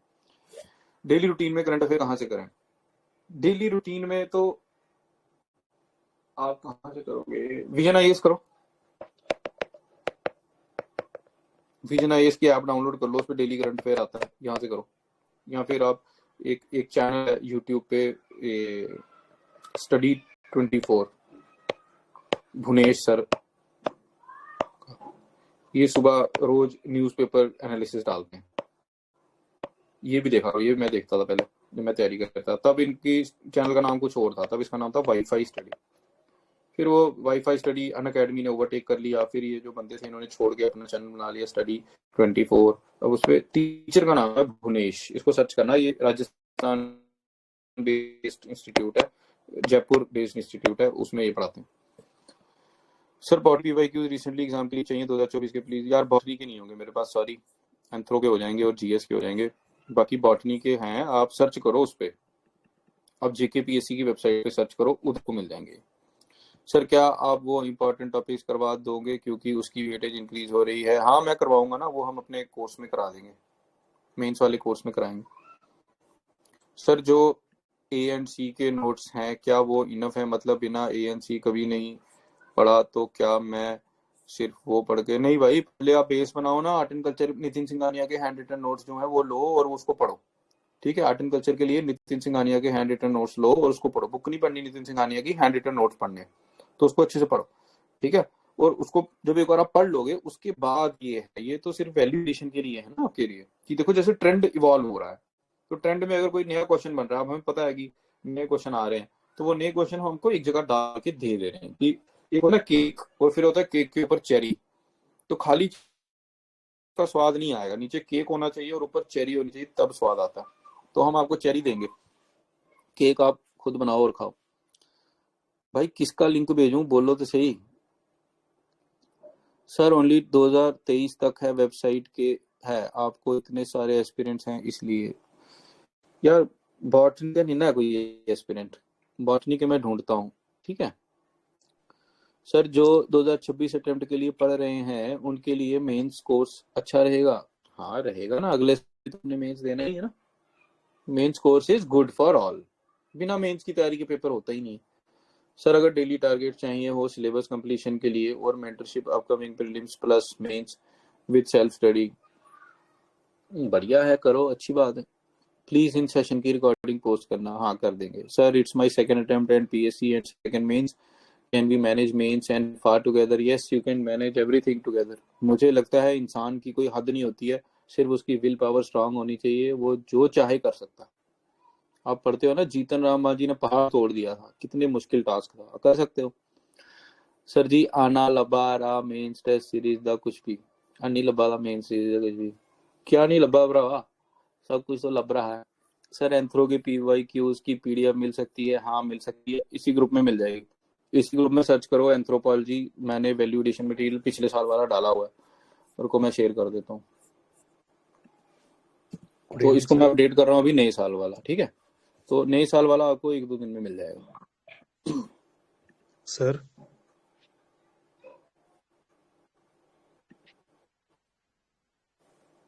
ये मैंने भेजा आपको, ठीक है। ये है एंथ्रो का, ये इसमें आपको सारे टॉपिक वाइज पीवाई क्यूज मिल जाएंगे। लेकिन अगर आपको इसमें नए वाले भी चाहिए ना, नए मतलब इस साल वाले जो 25 वाले, तो वो मैं डाल दूंगा थोड़े दिन में, ठीक है। मैं उसको अपडेट कर ही रहा हूँ, तो वो अपडेट हो जाएगा। और ये जैसे हमने लास्ट ईयर एंथ्रो की 365 भी निकाली थी, ये भी आ गई। ये एंथ्रो की 365 पहले हमने निकाली थी पूरे साल की, अब हम निकालते हैं वीकली। तो एंथ्रो वाला चैनल है एक अलग, मैं वो भी दे देता हूँ आपको यहाँ पे। एंथ्रो वाला चैनल है, ये रहा एंथ्रो वाला चैनल, ये रहा एंथ्रो वाला चैनल। इस चैनल पे आप जाओगे तो अब आप ये नहीं बोलना सर आपने इतने चैनल बनाए हुए हैं, तो भाई अब बनाने पड़ते हैं यार बच्चों के लिए। ये चैनल है, इसमें फाइल्स में जाना, इसमें हर हफ्ते की आपको मैगजीन मिलेगी एंथ्रो की। तो ये हम कोशिश करते हैं कि बच्चे साथ साथ हर हफ्ते पढ़ें, बट जो साथ साथ नहीं पढ़ते हैं तो बाद में पढ़ सकते हैं, तो उसको बाद में पढ़ो। बाकी इसकी हम और भी वैल्यू एडिशन मटेरियल लेके आएंगे, वो आपको मैं दे दूंगा। सर एंथ्रो की पीवाई क्यूज मिल सकती है? हाँ ठीक है सर। अगला नोटिफिकेशन प्रीलिम्स कब हो सकता है? देखो अगला नोटिफिकेशन यार इन्होंने बोला है कि जल्दी जल्दी रिक्रूटमेंट करा रहे हैं, तो जब ये जो अभी जिनका इंटरव्यू है ना, जब इनका इंटरव्यू फिनिश होगा फिर अगली पोस्टें आएंगी। और इस साल 100 पोस्टें तो अकाउंट्स की रेफर हुई हैं, ठीक है। 100 पोस्टें जो हैं ये अकाउंट्स की रेफर हुई हैं। तो और भी मतलब लगा लो कि अगर इतनी ही अप्रॉक्स हो गई पुलिस की और एडमिनिस्ट्रेशन की, तो आपको 200 प्लस पोस्टें जो हैं ये आने के चांस हैं आपको अगले साल। 2024 में एंथ्रो का रिजल्ट कैसा रहा? कुछ नहीं करना आपने, इसी वाले चैनल में सर्च करो, ऊपर हमने पोल डाला था, ठीक है। पिंड मैसेज में भी चले जाओगे, पोल दिख जाएगा। किस चीज का पोल? कि जो बच्चे सिलेक्ट हुए हैं, ठीक है। तो उस पोल में आप देख लो सबसे ज्यादा बच्चे एंथ्रो के। अभी रुको मैं फॉरवर्ड कर देता हूँ यहाँ पे, हम लोग देखते नहीं ना, आप सीधे करते हो। इसी में जाओ ऊपर, करते करते धीरे धीरे चले। जिस दिन रिजल्ट निकला था ना ये, उसी दिन मैंने पोल डाला था इसमें। अब इतने लोगों ने मैसेज कर दिया हुआ है, पोल ही छुप गया वो वाला। तो मैं दूसरे चैनल से आपको देता हूँ वो पोल, प्रज्ञान आई इसमें भी किया था वो पोल, तो उसमें आप देखो। प्लस हमारे पास फॉर्म भी आ रहा है, डेटा फिल किया था ना हमने बच्चों जिनके इंटरव्यूज हैं, उनमें सबसे ज्यादा एंथ्रो के। मैं भेज दूंगा आपको स्क्रीनशॉट उसका। तो एंथ्रो तो यार चलता ही है, उसमें तो ठीक ठाक वो आता है। अब इसमें ना पोल ढूंढो ऊपर, पोल एक डाला था ना मैंने जिस दिन सिलेक्शन हुई थी, और उसके साथ ही डाला था कि आपका ऑप्शनल क्या है, तो उसमें ढूंढना, मुझे अभी मिल नहीं रहा, उसमें आपको मिल जाएगा, ठीक है। सर आपसे ही एंथ्रो की कोचिंग ली है। अब यार ये एक्वेरिस नाम लिखा आपने, तो मुझे क्या पता लगेगा आप कौन हो, आप एक्चुअल नाम नहीं ना लिखते हो। तो सर का कोई ज्योग्राफी ऑप्शनल का चैनल है? ज्योग्राफी का मैंने नहीं बनाया यार, सॉरी। मैंने एंथ्रो का ही, मेरा खुद का ऑप्शनल है ना, तो एंथ्रो का बनाया, यहाँ PSIR का हमने बनाया हुआ है। सर टेस्ट सीरीज का बता दो कुछ लास्ट में, how to get it and scheduled. आपने यार ये देखो स्क्रीन पे आपको नंबर दिख रहा था, ये ऊपर नंबर, ये वाला, इस पे ही आप व्हाट्सएप मैसेज ड्रॉप कर दो तो बता देंगे आपको। अदरवाइज आप वेट करो ना, आज मैं शाम को शेड्यूल शेयर कर दूंगा, तो शेड्यूल के साथ ही आपको उसके फिर बता देंगे इसका, ठीक है। हाँ प्रीलिम्स के लिए भी मैं बताऊंगा, ये वीडियो रख लो मेंस के लिए, ठीक है। देखो हम जैसे मैंने सुबह लिया था इंटरव्यू के लिए, ये रख लो मेंस के लिए, तो प्रीलिम्स के लिए भी मैं लूंगा, आपको जो बच्चे प्रीलिम्स नहीं कैटर कर पाए ना, मैंने प्रॉमिस किया आपको कि मैं लूंगा उसके लिए भी सेशन, मैं जरूर लूंगा, मुझे टाइम दो थोड़ा सा, ठीक है। तो अदरवाइज चलो अगर आज ही देना है आपने तो मैं रात को शेड्यूल कर लेता हूँ, ठीक है, रात को 9 बजे के अराउंड, ठीक है। तो ये प्रीलिम्स का भी हम लोग कर लेते हैं, ठीक है, नहीं तो फिर कल कर लेंगे जैसे आप लोगों को ठीक लगे। मैं देख लेता हूँ, मुझे थोड़ा सा काम भी है, मुझे वो इंटरव्यू वाले बच्चों के लिए थोड़े नोट्स बनाने हैं, तो वो मुझे देखने दो, मैं कर लूँगा। बट आई प्रॉमिस यू कि मैं ले आऊंगा आपके लिए एंथ्रोपोलॉजी का भी अलग से ऐसी वीडियो ले आऊंगा जिसमें सारा समझाऊंगा, और प्रीलिम्स के लिए भी ले आऊंगा। सर 15 मार्च फॉरेस्ट इंस्पेक्टर का पेपर है, पहली बार प्री क्लियर हुआ है, सेकंड अटेम्प्ट में शुड आई मैनेज, दोनों पढ़ो है ना यार, दोनों टाइम अपना डिवाइड कर लो, ठीक है। जैसे फॉरेस्ट इंस्पेक्टर का आप लगाओ दिन के 3 घंटे, तो बाकी इसको दो, टाइम डिवाइड करो। हाँ ये देखो एक्वेरियस ने डाला ना पोल, अब इस पे जाओ पोल पे, अब कोई अगर आप इधर टिक लगाओगे तो आपको जवाब मिल जाएगा। 515 लोग वोट दिए ना, सबसे ज्यादा देखना इसमें एंथ्रो ही है, ठीक है, ये उन्होंने किसी बच्चे ने डाला है।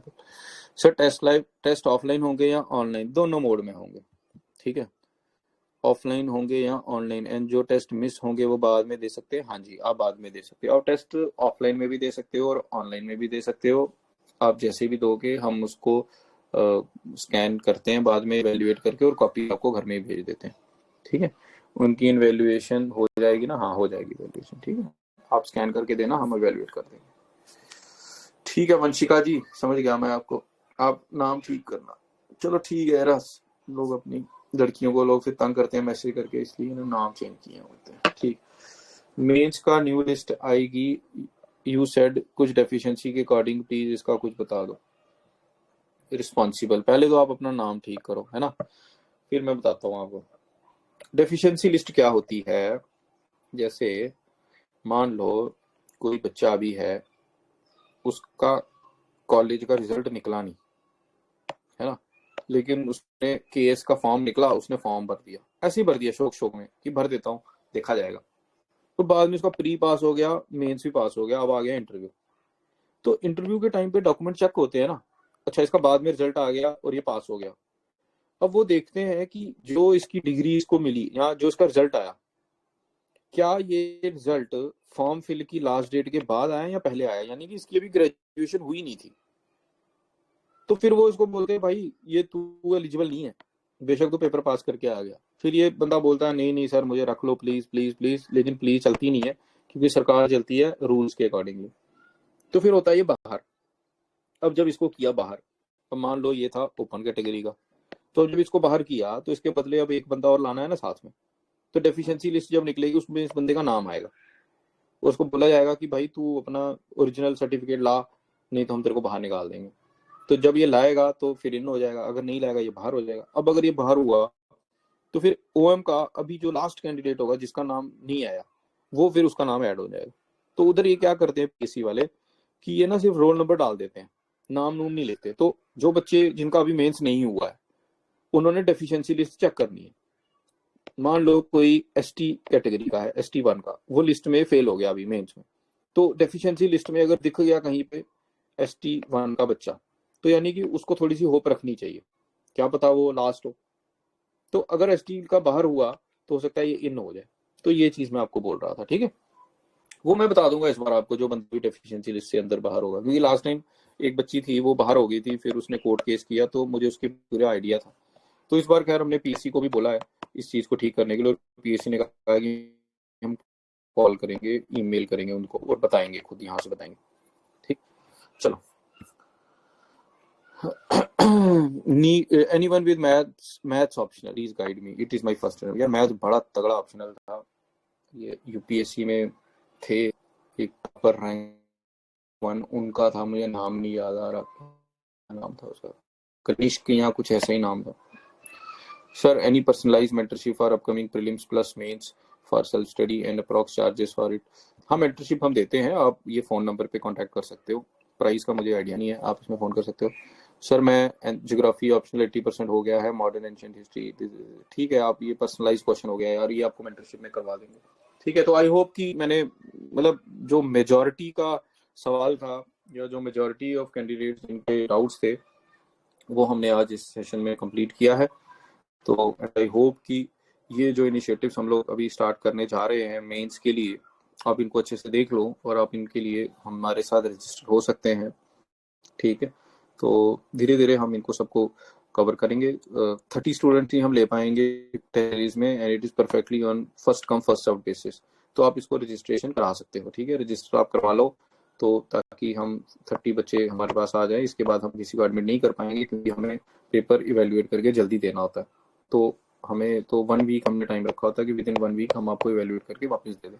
तो ज़्यादा बच्चे हो जाए तो वो क्वालिटी कॉम्प्रोमाइज़ हो जाती है ना। तो 30 बच्चे हों तो ये मैनेजेबल हो जाता है, क्योंकि हमें जीएस के भी करने हैं और ऑप्शनल के भी करने हैं। तो इसलिए हमने क्वालिटी मेंटेन करने के लिए हर साल हम ऐसे ही रखते हैं, 30 रखते हैं। तो इस साल भी हम 30 के साथ ही कंटिन्यू करेंगे। तो बाकी बैच में तो जितने मर्जी आ जाए, लेकिन टेस्ट सीरीज का थोड़ा सा है कि उसमें मेंटरशिप और टेस्ट सीरीज, उसमें हम 30 बच्चों को ही एडमिट करते हैं। तो इसलिए थोड़ा सा आपको ये मैंने बता दिया। तो ठीक है गाइस, फिर आई होप कि आपको हमने काफ़ी सारी चीज़ें इसके बारे में बता दी हैं। तो अब अगर आपका कोई डाउट होगा तो आप पूछ लीजिएगा। बाकी ये मेंस बहुत इंपॉर्टेंट है, इसमें आप इग्नोर मत करना। इस चीज़ को इग्नोर करोगे तो फिर रह जाओगे, तो फिर मुश्किल हो जाएगी आपके लिए। ठीक है, तो ठीक है फिर, thank you, thanks a lot, take care.